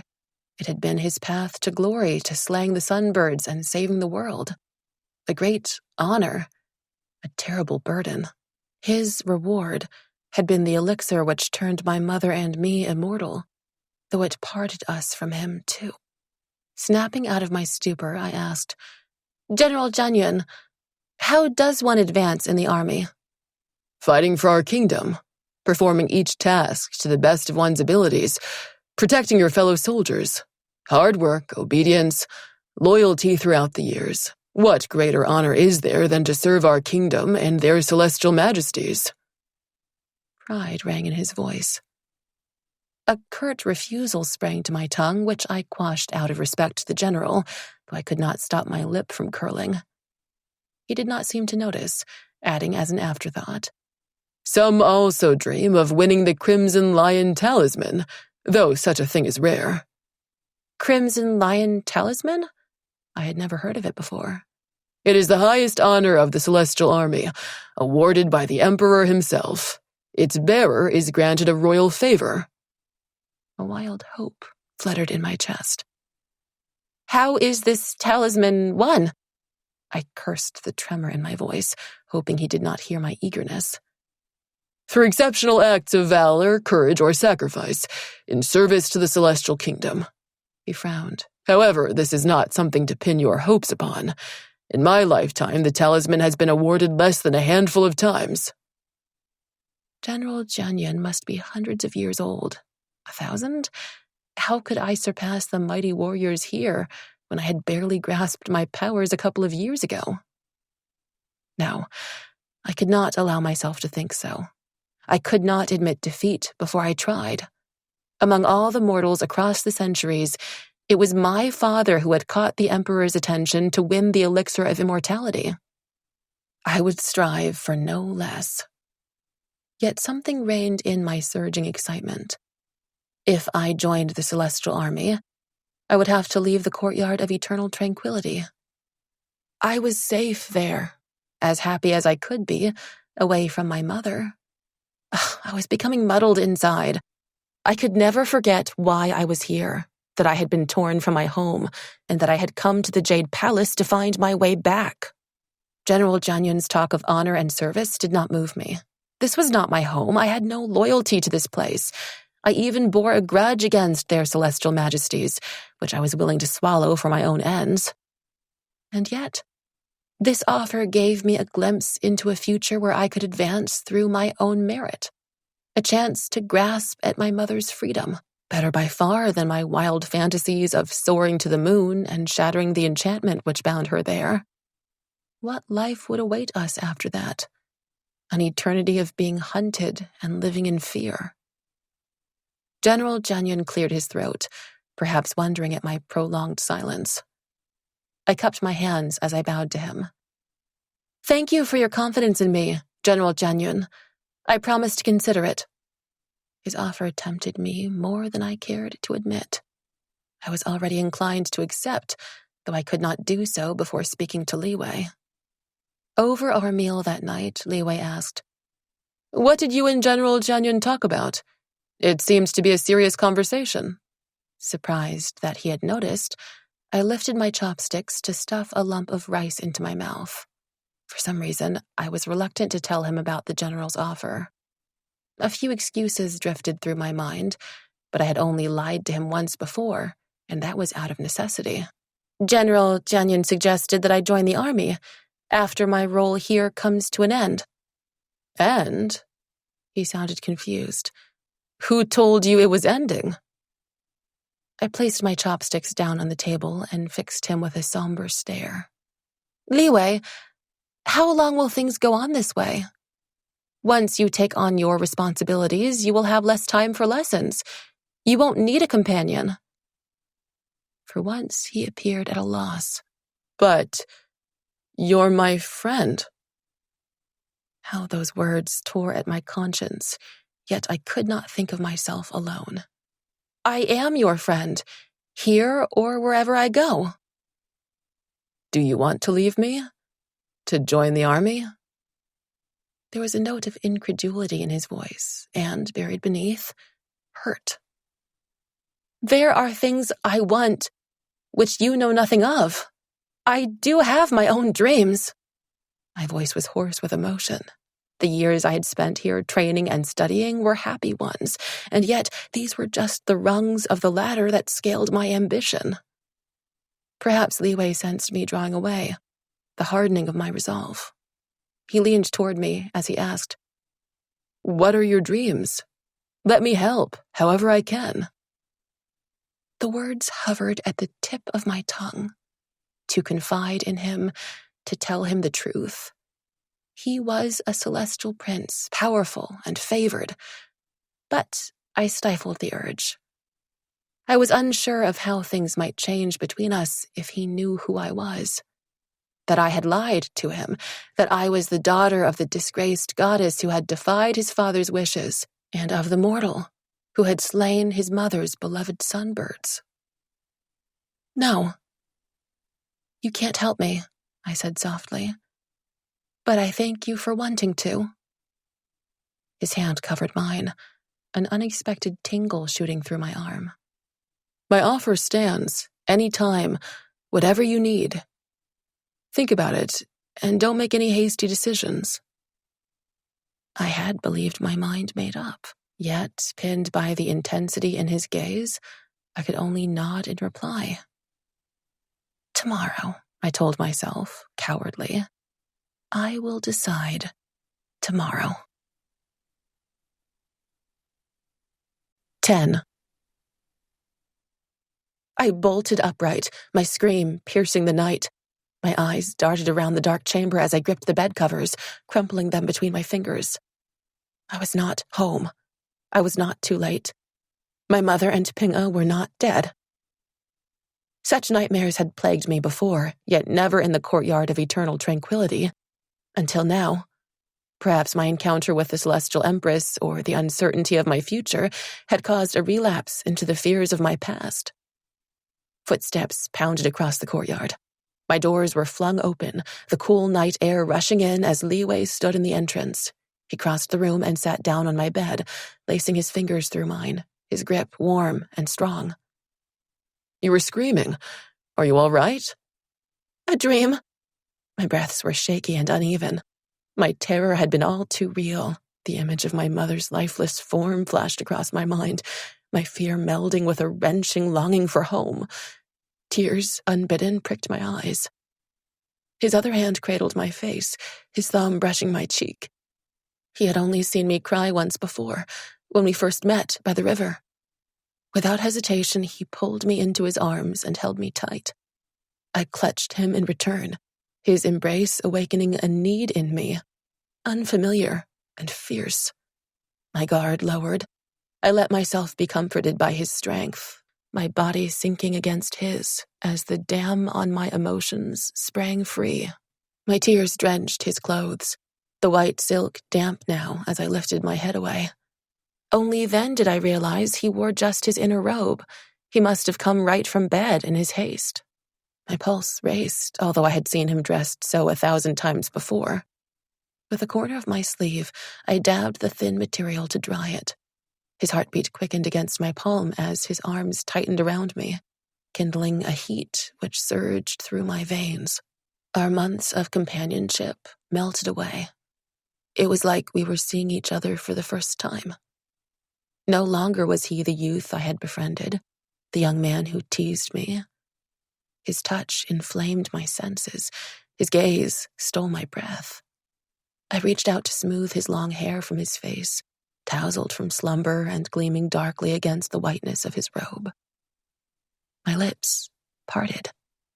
His eyes shifted to them, as deep as midnight pools. He bent and pressed his mouth to mine firmly, yet with an aching tenderness. I inhaled deeply, his warm, clean scent laced with the fragrance of the flowers from the courtyard. One of his hands clasped the back of my head, while the other encircled my waist. My arms were wound tight around his neck. I did not know how they came to be there. We held each other so closely, his breath slipped into my mouth, hot and sweet as it mingled with my own. His lips pressed down harder, parting mine, our tongues seeking and entangling. A melting heat spread from my core all the way down to my toes. My limbs were weak as though turned to liquid as we fell, entwined, onto my bed. A gust of wind surged through the open doors. The pale blue curtains around my bed billowed as soft as gossamer clouds. As the window panels rattled, I jerked upright, shivering from the loss of his warmth. My gaze shifted to the courtyard beyond. Anyone passing by could have seen what we were doing. Fortunately, it was still dark. The moon and the sky our only witness. He sat up beside me, running his hands through his hair. "Xingyan, I'm sorry." His words were a splash of cold water, a rude awakening from my daze. Of course he would feel regret. In the darkness of night, stirred by pity and the outpouring of my emotions, it was little wonder he felt obliged to indulge me, and I had been only too eager to take advantage of his kindness. "You have nothing to feel sorry about." My voice was light as I turned away, letting my hair veil my face. In his silence, I read agreement. "This was a mistake for us both, a moment of madness which will be forgotten by morning." A clumsy attempt to salvage my pride. He clasped my hand tightly, pressing it to his chest. "Madness? I've never felt so sane in my life. Do you want to forget this happened? I cannot." My heart beat wildly as the wings of a bird against the bars of its cage. Yet fear and reason, ever vigilant, reared up. "We shouldn't be doing this." He tilted his head toward me. "Why?" His question was startling in its simplicity, but it was not as easy as he believed. There were too many reasons against us which he knew nothing of because I had kept them from him. He lowered his voice, as though making a confession. "I've wanted to kiss you for a long time now." Heat suffused me again, gliding across my skin like I had lain in the sun. His words drove my doubts away as I reached out and pulled him close, as he bent his head to mine once more. My eyes widened and then drifted shut, lost in a languid haze of desire like I was floating on a river of stars. When we finally broke apart, our breathing was harsh and ragged as we lay entangled in the moonlight, until a stirring in the stillness heralded the approach of dawn. Remembering the day, I scrambled to my feet, digging through the drawer for my gift. As I pressed the silk-wrapped bundle into his hand, I suppressed the urge to snatch it back again. What was a humble shell to the priceless treasures he owned? He pulled the cloth away, staring at the shell within. I picked it up and blew gently into it, the shell glowing as my song filled the room. A joyous one, rippling with promise and hope, and yearning, I realized now. The song of my heart, before I had known it myself. He did not move until it finished. "It's beautiful. What is it called?" he wanted to know. I smiled through the sudden thickness in my throat. "It's yours to name. I composed it for you." He took the shell from me and lifted it again, but I caught his arm. "Listen to it when I'm not here." His body stiffened as he twisted around to search my face. "Are you leaving?" "I didn't mean it that way. It's your birthday gift, not a farewell one." My conscience pricked me at how I evaded his question. He threaded his fingers through mine again, his tension easing. "Thank you. I've never received a more wonderful gift," he added with a teasing smile. "And now I don't have to plead with you to play me a song anymore." I drew away, glaring at him with mock anger. "Am I so easily replaced?" "I never want to find out." With a regretful sigh, he released me and rose from my bed. "I must leave before the attendants awaken." I gathered my courage, calling after him. "Li Wei?" We don't have lessons tomorrow. Shall we spend the day together?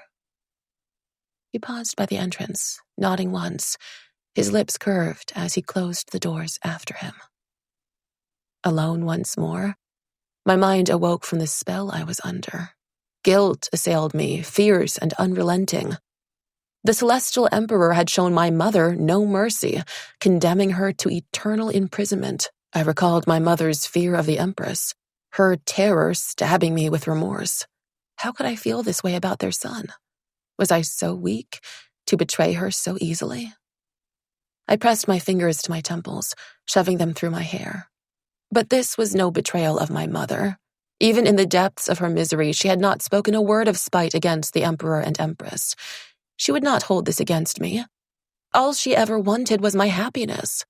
I was my own person, separate from my parents, as was Liwei, and he was nothing like them.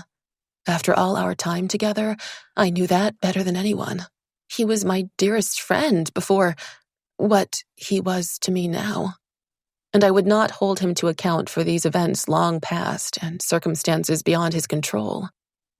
How I wished I could unburden my heart to him, to reveal all the parts of myself.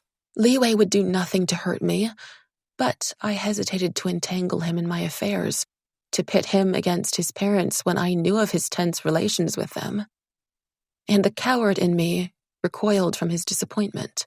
A lover's deceit pierced deeper than a friend's. I hated these lies, this fear and doubt. But all this paled at the threat of discovery. The Jade Palace was not a place for sharing such secrets. And here, my mother and I would find little mercy from the emperor's harshness, the empress's spite. More so after all I had learned of how our families were bound. No, I would not break my promise to my mother, not until I knew it would be safe. I lay awake in my bed until the rays of the sun slid out. In the morning light, last night's desire faded to the haze of a dream, except for the memory of his lips, seared deep into my soul. 11. I stared at my reflection in the mirror. My black hair fell smoothly to my waist, my skin glowing from my afternoons in the sun. While my features might be unremarkable, I was content with what I saw, even the cleft in my chin, which the Celestial Empress had criticized as a mark of ill temper. I reached for one of my usual dresses, but then pulled out a light blue silk instead, embroidered with colorful birds. When I slipped it on, a starling stitched in green thread spread its wings and flew once around the skirt. My life force had indeed strengthened. Minyi had asked her friend, a skilled seamstress, to make this, after complaining my clothes were too plain and unbecoming. My closet was indeed filled with white garments. I had not minded, as they reminded me of my mother. But now, life was vivid with color. An unusual interest in my appearance gripped me today. Rarely had I dressed with such care. There was a spring in my step as I walked across the courtyard, but outside Liwei's chamber, I hesitated. Had it been a dream? What if he did not remember? Worse yet, what if he regretted all that had happened? Steeling myself, I pushed the doors open and entered. He was already up, sitting by the table in a brocade robe knotted around his waist with a length of black silk. A ring of silver pulled his hair up, flowing like a river of ink down his back. His eyes were as dark as they had always been, yet 100 times more beautiful to me now. His gaze lingered over me as he rose to his feet. Don't look so astonished. I can get dressed without someone holding up my clothes for me. A smile tugged at his lips as he added, though I much prefer it when it's you. My treacherous mind conjured up images of all the times I had draped silk and brocade over his shoulders, how my fingers had grazed the hollow of his neck whenever I adjusted the folds of his robe, my hands encircling his waist to tie his sash. I had not given it a second thought then, yet now my heart raced as my throat went dry. Xingyan. My name on his lips stirred me. I glanced at him, noticing the slender box that he held out to me. It's your birthday, not mine. It's good luck to exchange gifts, he said by way of explanation. When I made no move to take the box, he flipped the lid open and pulled out a hairpin. Crafted from wood, it was lacquered in rich shades of blue, studded with tiny, clear stones which snared and fractured the light. My breath caught in my throat. Hairpins were traditionally gifted as a love token, but I quenched the hope that sparked in me. We had made no such promises to each other. As for last night, I was still unsure what it meant in the light of day. I made this a while ago, to match the meaning of your name. It took me a while to get the colors right. He had made this? For me? It was exquisite, his skill capturing all the temperamental moods of the sky. And even if it were not, even if it were just a shaft of plain wood, it would mean no less to me. He leaned forward and slid the pin into my hair, just as he had the first time we met. Thank you, I managed, lifting my gaze to his. We only have the morning. My father has asked to see me before the banquet. He picked up a tiered basket from the table before reaching for my hand with his other. Will you change your mind and come tonight? It would mean a great deal to me to have you there. It would make it a lot less dull. His mouth curved into a persuasive smile. My insides twisted at the thought of seeing their celestial majesties. But this was Li Wei's celebration, and a part of me was curious about this side of him which I so rarely saw, that of the heir to the throne. And now, I found myself wanting to spend each moment with him, feeling an unfamiliar twinge when we were apart. Yes, I told him, I will come. In the courtyard, Li Wei summoned a cloud. It struck me that he could now leave the palace at will, which meant he would assume his court duties soon. I pushed aside a wave of anxiety. I would not taint today with doubts of tomorrow or fears of the past. Although when I stared at the cloud, I could not help thinking of the last time I had flown on one with Pinga. Stepping onto it, Li Wei pulled me up behind him.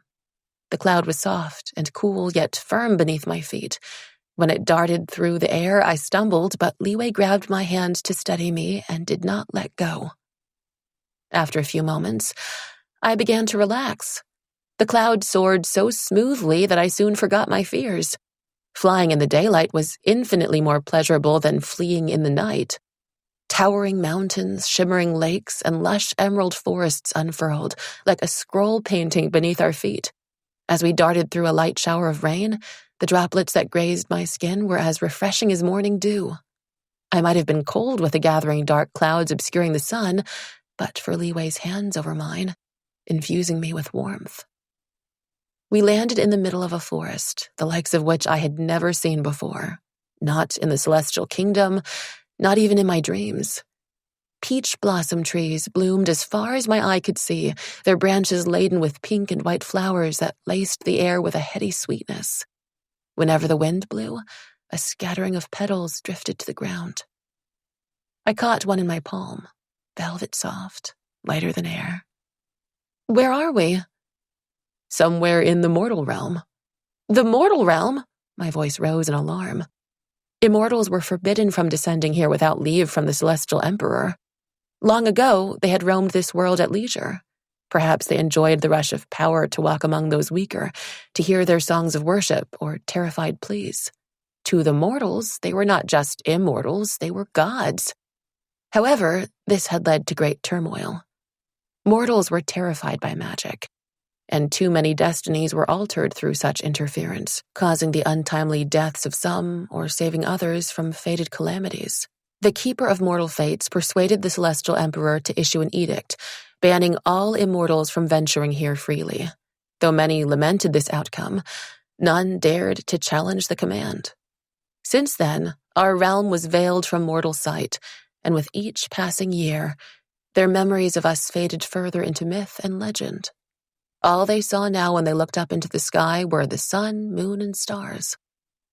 Are we allowed to be here? I peered furtively at the sky, half expecting the Keeper of Mortal Fates to descend and haul us back for punishment. Li Wei lifted the oblong piece of jade which hung by his waist, intricately carved with a dragon, an imperial seal.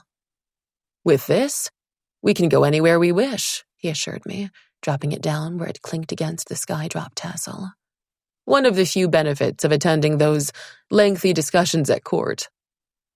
After walking a little farther into the forest, we sat beside a gurgling stream. The soft grass was blanketed by pale petals, a few already browning at their edges. A reminder that nothing here stayed the same, each moment bringing all creatures closer to their inevitable end. I could not help thinking of my father, growing older with each passing day. A longing gripped me to search for him, to seek him out if he lived still. But Li Wei knew nothing of my parents, and how could I tell him now? I was glad he could not see my face as he unpacked the basket. Out came a porcelain wine jar, golden pears, and an assortment of steamed buns, some stuffed with sweet bean paste, others with meat. As I reached for one, my hand collided into his. He whisked the plate out of my reach. "How about a challenge for these?" I groaned inwardly. Without my bow, he would probably best me at any other weapon. And while I did not care much for the prize, I cared even less for losing. Oblivious to my discontent, Li Wei searched the ground until he found 2 sturdy sticks, tossing me one. I caught it midair. "Don't you think the odds are weighted in your favor? You're the better swordsman." "At least for now," I muttered under my breath. He circled me with predatory grace. "Already conceding defeat?" I leapt to my feet at once, my fingers tightening around the rough bark. A length of white silk appeared in his palm. "I'll cover one of my eyes, but I'll still win." "By all means," I said sweetly, trying not to gnash my teeth. I could have spurned his arrogant offer, but I would grasp any advantage just to dent his pride. A breeze swept through the trees, raining flowers upon us as we stood opposite each other. I sprang at his blindfolded side first, hoping to take him by surprise. Li Wei flung his stick up to block mine, then withdrew quickly to strike my calf. I hissed, whirling to stab him in the chest. A breath whooshed from his lips as I darted out of his reach a moment before we flew at each other in earnest. The peace of the forest disintegrated with the crunch of our feet against the rocks and dried leaves, the crash from our colliding sticks. I could not help a rush of admiration for his technique, his fierce attack yet swift recoil, each move controlled and yet free. Our match was closer than expected, and I hoped, with some luck, I might win. Spotting an opening, I lunged forward, but he leaned back low, my stick slicing through empty air. Before I could retreat, his hard blow knocked the stick from my hand. I stifled a cry, struggling to conceal my frustration. "If it had been with the bow, I would have beaten you with both of my eyes closed." Grabbing a bun from the basket, I tossed it to him. He caught it, but offered it to me at once. "Here, you have it. It's your prize." Picking up a pear, I sank my teeth into its ripe flesh, its sweet and fragrant juice filling my mouth. When he tried to give it to me again, I shook my head. "Do you want to challenge me for the right not to eat it?" I asked archly. He shot me an icy look before biting into the soft bread. It smelled delicious, the rich fragrance of roasted pork wafting toward me. "Make sure you don't choke on it," I said with an unfeigned smile. Hunger was a small price to pay for the irate expression that flashed across his face. I had lost the match, yet somehow gained the advantage. Gazing into the overcast sky, I marveled at how everything seemed more beautiful. Even the rain clouds were no longer gloomy and threatening, instead imbued with dark majesty. After we had eaten, he poured me a cup of wine. As the delicate fragrance of osmanthus sprang in the air, I stilled, recalling a forest of moon-white blossoms. My fingers clenched around the cup as I lifted it in a toast. "May you always be happy." His gaze rested on me. "If I'm always as happy as I am now, that would be the best wish of all." The wine slid down my throat with a heady warmth. After we had drained our cups, he refilled them and raised his to me in turn. "May all your dreams come true." I wondered what he would think if he knew what they were. For a long time, my dreams were about regaining what I had lost in the past. However, since last night, or perhaps even before, A hope for the future had taken root in my heart. "What are your dreams?" he asked, just as he did yesterday, as though he had plucked the thoughts from me. "To be with my loved ones," I said after a pause. It was the truth, but the hollow type, which was gilded in deceit. As his eyes darkened and he leaned closer, my breathing quickened. "But I'll settle for beating you today," I blurted the first thing in my mind, cursing myself when he drew away. He clasped his hands behind his head as he lay down on the grass. "Care to make good on your big words from earlier?" "Why not? I won't take it easy on you just because it's your birthday." I was not as confident as I sounded. I had never shot blindfolded before. A golden bow materialized on the ground before us, exquisitely carved with feathers curling along its limbs. "I wanted to show this to you," Li Wei said as he rose to his feet. "One of the most powerful weapons in our treasury. This might be a good chance to test it." I picked it up, my fingers tingling where they touched the metal.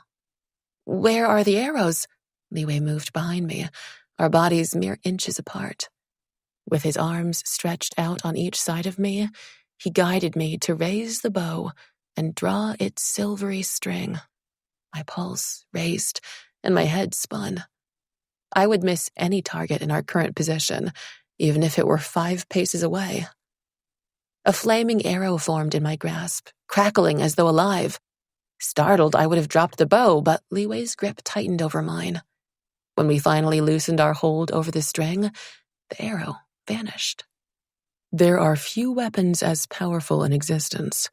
Each arrow from the Phoenix firebow can cause grave injury with just a single strike, but only those with a strong life force can wield such a weapon effectively, he cautioned. I stared at the bow, recalling the faded cover of the mortal book. Was it true that my father had used a bow of ice to bring down the sunbirds?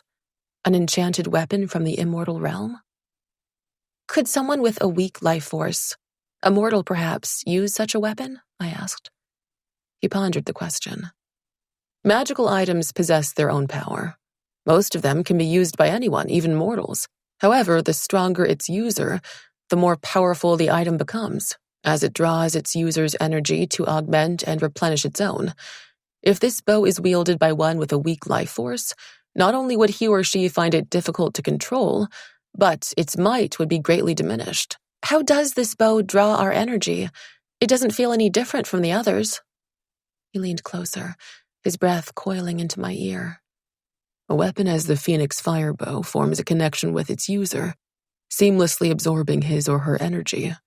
This makes it powerful, but also dangerous. Dangerous? I repeated, trying to think of anything but the heat from his body melding with my own. Dangerous, because in the tumult of battle, the users of such weapons may not realize how much energy has been expended until it's too late, he said gravely. I swallowed hard, recalling Teacher Daoming's stern warning never to drain myself. Stepping out of his arms, I passed the bow to him.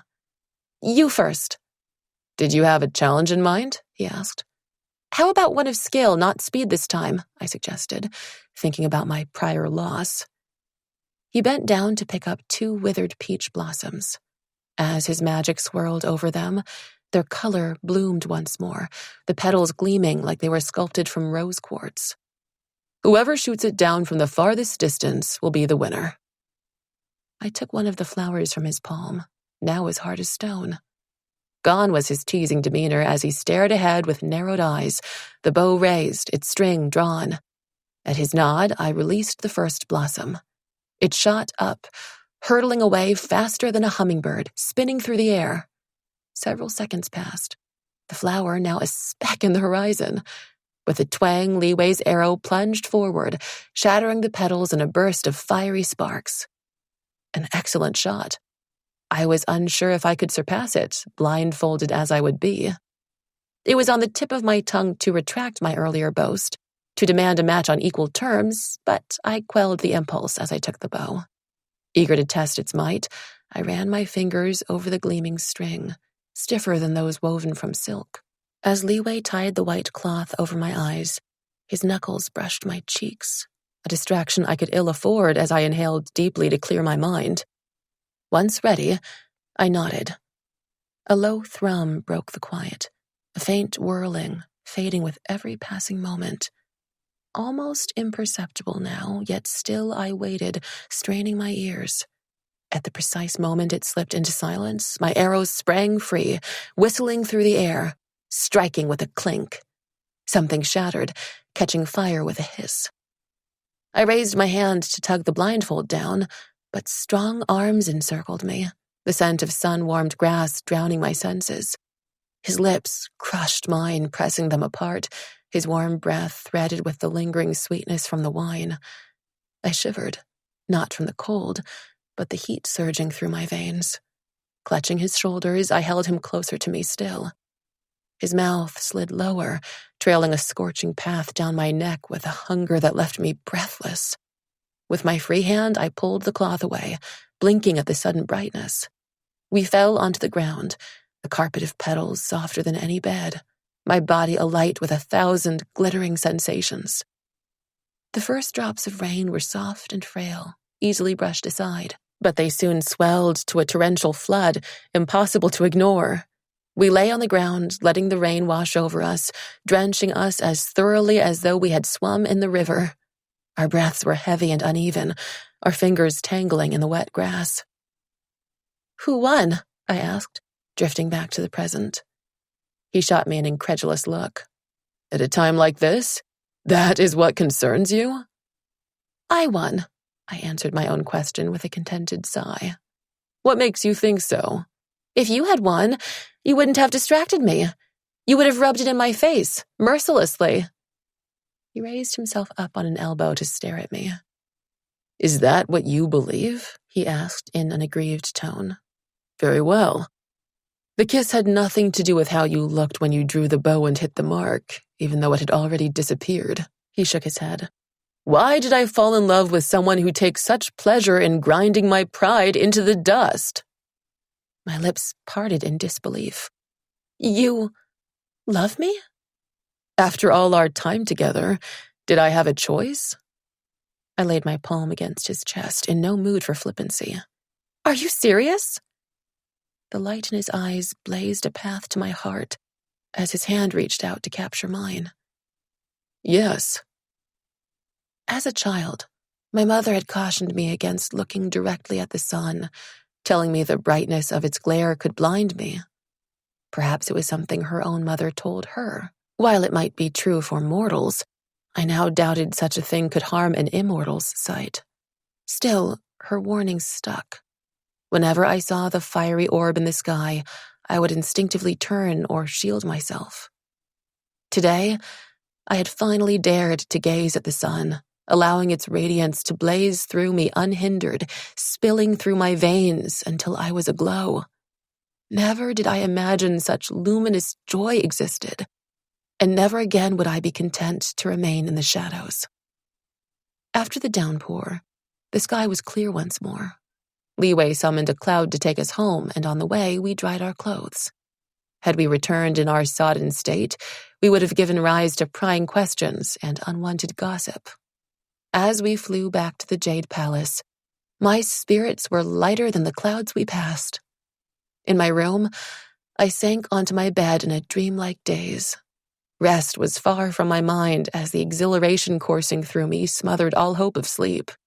When someone knocked, I opened the doors to find an attendant holding out a roll of paper bound with silk cord. "His Highness asked me to give this to you." As I took the paper and thanked him, he added, "Someone is waiting for His Highness outside." Wondering who it might be, I entered the courtyard to find a girl sitting in the pavilion. Her aura was warm and light, though it pulsed with strength, too. She was startlingly pretty, with slender, upturned eyes and a heart-shaped face and delicate features.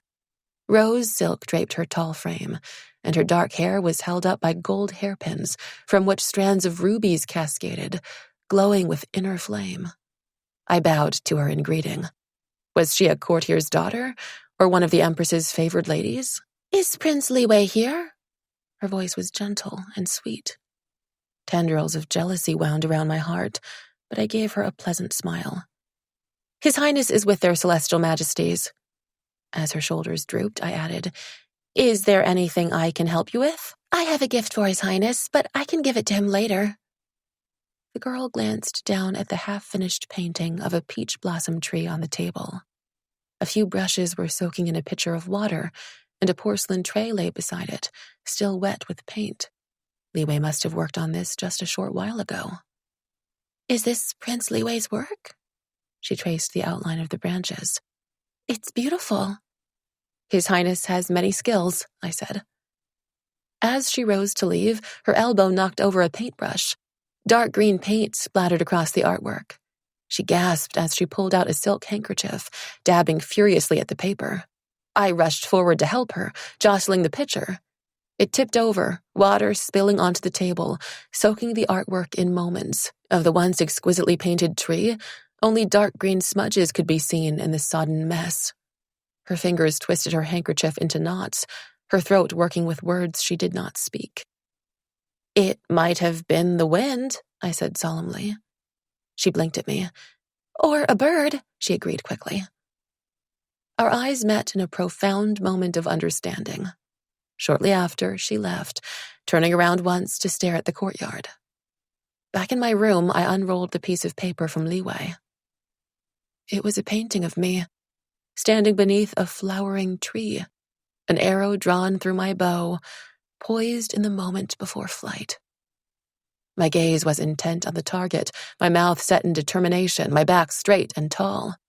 My pulse quickened. To think he saw me this way, strong and, somehow, beautiful. At the bottom of the paper, a message was written in his bold brush strokes. "You may have won the challenge, but not the greatest prize." A slow smile spread across my face at the memory of our earlier embrace. Taking a piece of paper, I dipped my brush in the ink and wrote my reply. "There are no prizes in the game of hearts." My mother would have been pleased. My calligraphy had improved. Folding my note up, I dropped it into my pouch. I would find a fitting moment to give it to him tonight. 12. The Hall of Eastern Light had no ceiling, opening to the starlit sky.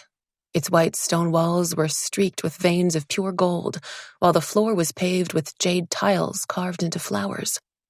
Glowing crystal pillars illuminated the room, as did the hundreds of silk lanterns strung between them in fiery shades of crimson and vermilion.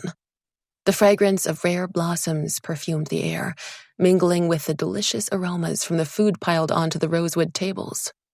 Coveted immortal peaches were stacked high on silver platters to be distributed at the discretion of the Celestial Empress. Just one of these peaches, creamy ivory with a divine blush, had the power to strengthen an immortal's life force or prolong a mortal's life. Even in the Celestial Kingdom, such decadence was rare. The richly dressed guests greeted each other effusively, flushed with excitement and wine. I had only just arrived, and already I was lost in this sea of strangers. Someone tapped my shoulder. It was General Junyan, for once without his armor, a long coat of silver brocade draped over his gray robe. I cupped my hands and bowed, relieved to see someone I knew. "Is this your first banquet?" he asked. "Yes, His Highness invited me tonight." A brief silence followed. "Well, have you given any thought to my offer?" he asked bluntly. My eyes fixed onto a jade tile as I fumbled for an answer. Oh, I would have snatched at this opportunity before, but now a new fear pulsed through me at the thought of being separated from Liwei for weeks, maybe months at a stretch. It was not that he had displaced my mother, but rather my heart was cleaved in two when once it had been whole. I would do it, I knew I would, yet selfishly I wanted a little more time here. Our love was too new, too precious to risk lightly. I would speak to Liwei tonight, I resolved. After the festivities, I would tell him what I could without revealing my mother's name. He would understand. He would not press me for more. And perhaps, together, we would find our way. "General Junyan, perhaps we should not talk of such matters on His Highness's birthday." I hoped he would allow me this delay. His brows bunched with displeasure, but he nodded as he glanced around the crowded room. Do you recognize any of these peacocks here? A strangled laugh burst from my throat, which I attempted to disguise with a cough. I've been in the army too long. I don't flatter or say things I don't mean. Take my word for it. This lot of courtiers are only good for dressing in fine feathers and chirping empty compliments. General Janyun's lip curled with distaste as he jerked his head at a man in front of us. That one, though, is more of a cunning crow, the Emperor's loyal advisor, yet his advice is often self-serving. It was rare for General Janyun to speak so disparagingly of another, and I wondered who had earned his contempt. I could not see the man's face, just his fine purple robe and the pale gloves that covered his hands, an uncommon accessory which struck me at once. It was Minister Wu, who swung around as though sensing our eyes upon him. He ignored me, his lips pinched as he bowed to General Janyun. The sight of the minister turned my stomach, stirring anew old misery and terror. So wrapped up was I in my thoughts, I almost collided into the tall immortal who stopped before us, the embroidered bamboo leaves on his robe rustling in emerald silk. A gray sash was tied around his waist, his hair pulled into a glossy top knot secured with an ebony pin. His aura rushed over me, cool and fresh, yet dense and strong, like an autumn wind thick with crushed leaves and rain. His black eyes swept over me with little interest before he greeted General Janyun, cupping his hands together and stretching them out as he bowed. The stranger drew the general aside, which gave me the opportunity to study him further.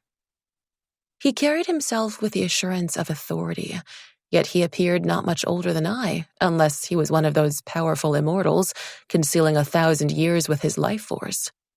His face was arresting. High cheekbones with a strong jaw and a well-formed, if somewhat stern mouth. I did not recall seeing him at the training field, but I doubted he was a courtier from the way his eyes flicked impatiently around the room, as though such gaiety bored him. I took a step forward, intending to excuse myself. There was little enjoyment in being excluded, relegated to no more than a piece of furniture, though navigating this crowd alone daunted me too. General Janyun started as though he had forgotten my presence. Ah, Xingyan, have you met Captain Wenshi? The celebrated commander? One of the finest warriors in the kingdom, despite being just 100 years older than me?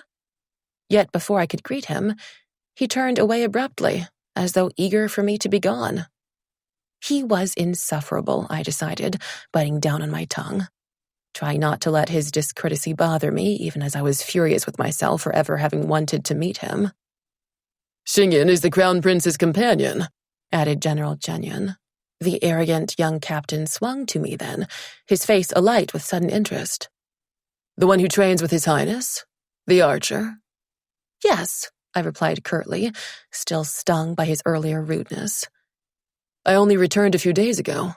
I saw you yesterday in the field when you shot those discs. I've never seen such fine marksmanship before. A smile hovered on his lips. I blinked, finally recognizing him, the tall soldier who had clapped first. His gaze slid over the azure silk of my dress, the creamy magnolias with golden centers embroidered on my skirt.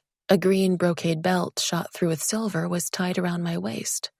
Tucked in my hair was the pin Li Wei had gifted me. I apologize for not recognizing you earlier. In this dress, you look... His voice trailed off, the tips of his ears reddening. Like a useless peacock? I finished his sentence for him, with a grin at General Janyun. Captain Wenshi did not laugh. I meant to say, in this dress, you don't look like the warrior you are. His compliment filled me with unexpected pleasure. Perhaps he was not as insufferable as I had thought. Would you like to sit with us? He invited. I accepted gladly. I had just caught a glimpse of Lady Meiling's father and was as keen to keep my distance from him as he was from me. Our table was in the front with a clear view of the dais. There, a rosewood table was set before the white jade thrones, flanked by smaller ones on each side. Tonight, the visiting royalty were honored by being seated alongside their celestial majesties, though they had yet to make an appearance. A hush fell over the room then. The air thrummed with power as the royal family entered, everyone scrambling to fall to their knees. I lifted my head an inch to catch a glimpse of the emperor who had imprisoned my mother. Even surrounded by the most powerful immortals of the realm, the celestial emperor dazzled. His aura blazed with impenetrable might, that of a stone mountain, an endless glacier. Scarlet and azure dragons were embroidered upon his brilliant yellow robes, darting through swirling clouds. The ornate gold frame of his crown was set into a jewel-encrusted base, from which strands of lustrous pearls cascaded. They swayed before his brow, catching the light with his every move. His face was ageless, even for an immortal, his smooth skin bearing neither the vitality of youth nor the cares of time. In the darkness of his pupils, I found a fragment of resemblance to his son, though their opaque depths were devoid of warmth. He did not look particularly terrifying, but something about him turned my insides to ice. Li Wei stopped before me, inclining his head in greeting. Yet his smile was guarded, and his eyes dulled. Did he wish himself back in his room? I wanted to ask him, but not here, not now. Just by acknowledging my presence, he had flouted the protocol that required him to greet the honored guests first. As he walked away, my pulse fluttered as I stared after him like some moon-eyed girl. He looked magnificent tonight, his coat of midnight brocade parted to reveal his silver-white robe, shining as though woven from starlight. His hair was pulled into a gold and sapphire crown, held in place by an ornate pin. The monarchs of the four seas. General Jianyun nodded toward the dais, mistaking my keen interest. It's rare to see them together. Relations have been strained since the western and northern seas' support of the demon realm. However, that is in the past. Perhaps this heralds a new beginning. Each of them wore flowing robes in varying shades of blue and green, but there the resemblance ended. The king of the eastern sea's long hair glistened as spun silver against his dark skin, while the queen of the southern sea's green eyes gleamed from her pale face. The remaining two monarchs sat stiffly upon their chairs, one wearing a crown of coral, the other of turquoise and pearl. Who sits beside them? I stared at the striking immortal with jeweled blossoms sparkling from the coils of her hair. The flower immortal. Our exquisite gardens are the results of her endeavors. I've seen her revive a withered garden with a flick of her wrist. Although she's not as powerful as her predecessor, General Jianyun remarked. What happened to her predecessor? It was rare for an immortal to surrender their position. Lady Hualing chose to live away from the celestial kingdom in the eternal spring forest, a place she cultivated to her liking. I waited for him to continue, curious about this immortal, but he fell silent, drumming his fingers on the table. Captain Wenshi spoke then. The Celestials don't like to speak of her. Perhaps it reminds them of what can happen to even the most powerful, should they lose the Emperor's favor. General Jianyun scowled. Even such as you from the Four Seas would not wish to anger our Emperor. I was about to ask Captain Wenshi which of the Four Seas he was from when he spoke again. It was said Lady Hualing grew distracted and neglected her duties for decades until the court petitioned His Celestial Majesty to take away her position. Since then, she has not been seen, not for hundreds of years. I wondered why did the Emperor not remove Lady Hualing from her duties sooner, when he seemed not to tolerate the slightest disobedience in others. But then all heads swung to the entrance, eager whispers rustling through the crowd. I turned to see two immortals approaching the dais. Queen Fengjian and her daughter, Princess Fengmei, from the Phoenix Kingdom, Captain Wenshi told me. Her name hit me like a blow. The princess rumored to have been betrothed to Li Wei? Gleaming cloaks of gold feathers were clasped around their shoulders, over their long robes of crimson brocade studded with pearls. A crown of fire rubies glittered on the queen's hair. When the princess lifted her head, something in my chest contracted. She was the girl I had met in the courtyard earlier, my partner in the inadvertent destruction of Li Wei's painting. The Empress greeted them warmly, rising as she gestured to their seats. Something coiled tight around my heart when the princess took the chair beside Li Wei, who sat there with a face carved from stone. I breathed deeply, determined to keep my spirits high. Fortunately, General Jianyuan knew plenty of interesting facts about the noble guests and did not hesitate to share them. For the most part, Captain Wenshi was silent but solicitous of my needs, ensuring my wine cup was always full and placing the choicest delicacies on my plate. Whenever I looked up, I found Li Wei staring at me. As the night progressed, his expression grew darker than a moonless night, more thunderous than a spring storm. At this moment, he appeared more fearsome than the Celestial Empress. Captain Wenshi leaned toward me. Why is His Highness glowering at you? You must be mistaken, I said quickly, trying to conceal my unease. The look he shot me was one of disbelief, but then he shrugged. In that case, he must be staring at me. Perhaps it was the wine loosening my tongue, or the informal way he spoke as I replied. Do you think your appearance so pleasing? Not everyone is struck with admiration at the sight of you. I would be interested to hear what you think of me. His brows were arched in a seeming challenge. Even if it does not please you? Especially if so, he said, his voice deepening. I laughed, a hollow sound, unable to banish this feeling of unease, that something was not quite right. Why was Li Wei glowering at me? There was no other way to describe his clamped lips and his eyes, burning like coals into mine. Unfortunately, the Empress noticed it too. She crooked her finger at me, the pointed gold sheath glinting in the light.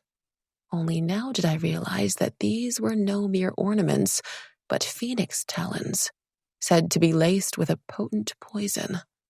Dragging myself to my feet, I walked to the front of the dais and knelt, awaiting her command. Her piercing gaze reminded me of a hawk swooping down upon its prey. Your hairpin is lovely, a rare treasure indeed. Where did you obtain it from?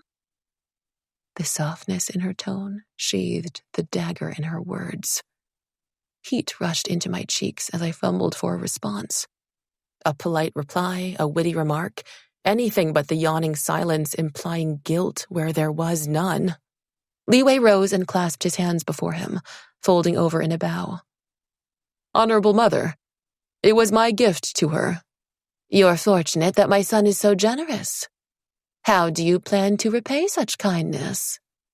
Her red lips parted in a mirthless smile. Today is my son's birthday. What gift did you bring him? I can only hope it is one of equal worth. Li Wei raised his voice. Honorable Mother, there is no need for this. If this offends you in any way, I ask that you speak to me alone. She ignored him, the covers on her nails glinting as she tapped them on the armrest. She meant to humiliate me, announcing to everyone that I did not belong here. But I was not ashamed. I was furious, not just for myself, but for her threats to my mother, her failed attempt to ruin my father, her selfishness in not reining in the sunbirds until tragedy had struck. No, I would not flinch from her stare. I would not cower from her condescension. I lifted my head, a bright smile on my face. I have given His Highness my gift. However, if you wish me to share it, I would be pleased to oblige you. She stared at me as though I were the lowliest of insects. With an imperious nod, she gestured for me to proceed. I drew the flute from my pouch, my fingers as cold as the jade in my hands.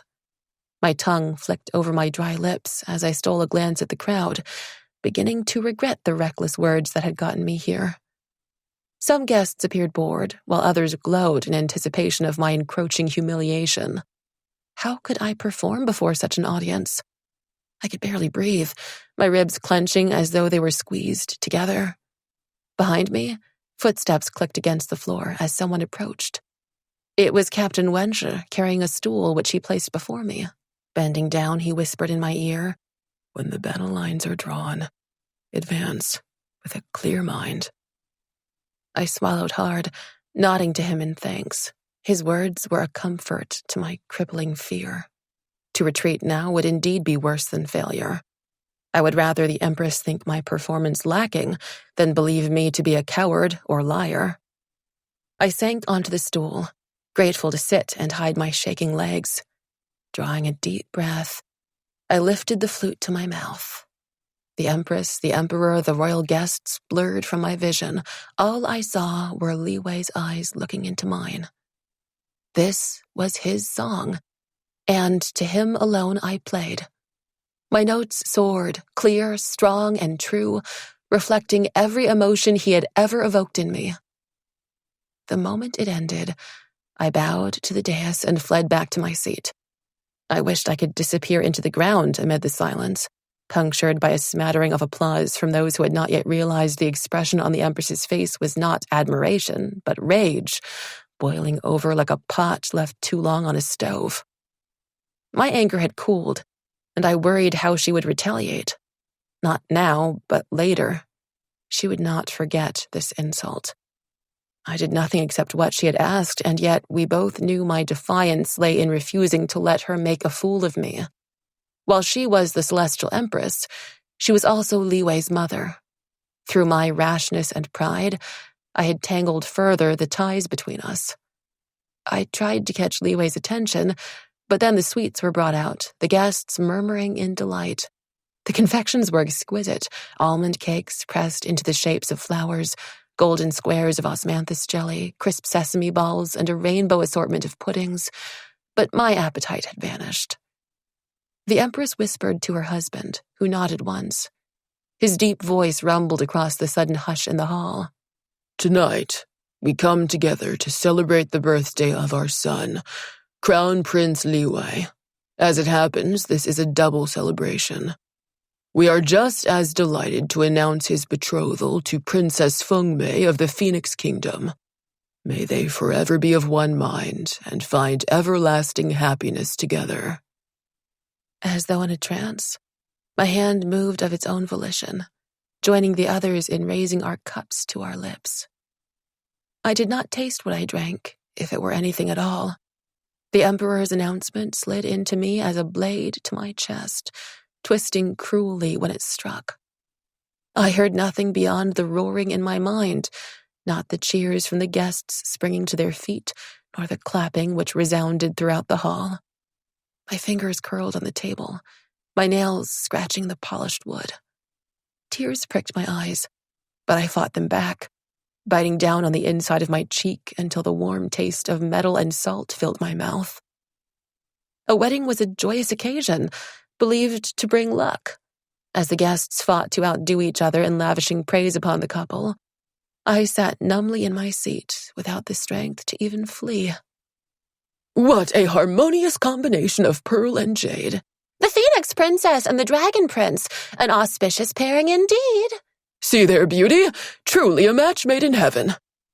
Each word was a stab to my festering wound. I glanced up at Li Wei in disbelief, half expecting him to leap to his feet in denial, to tell me this was just a cruel prank. He did not look at me, though, and his eyes were wintry, devoid of light. Worse yet, he accepted the congratulations from the guests with a terse nod. Princess Feng Mei blushed at the attention, and when she touched Li Wei's arm, my insides shriveled as a dry leaf dropped into the flames. This was real. He was betrothed to another. A desperate urge to leave gripped me. I wanted to be alone, to let my grief pour from me as a river into the ocean. But I crushed the craven impulse. I would not run, nor would I hide. Just when I thought I would surely collapse from the pain, a hand covered mine, firm and strong, the cool touch penetrating my daze. Lifting my head, my gaze collided with Captain Wenshu's, alight with understanding. He was a stranger whom I had met just this evening, but right now, he was my only anchor in this raging tempest. I accepted his silent comfort, clutching his fingers, feeling as empty as a discarded wine vessel which had been tipped over, spilling its contents into the uncaring soil.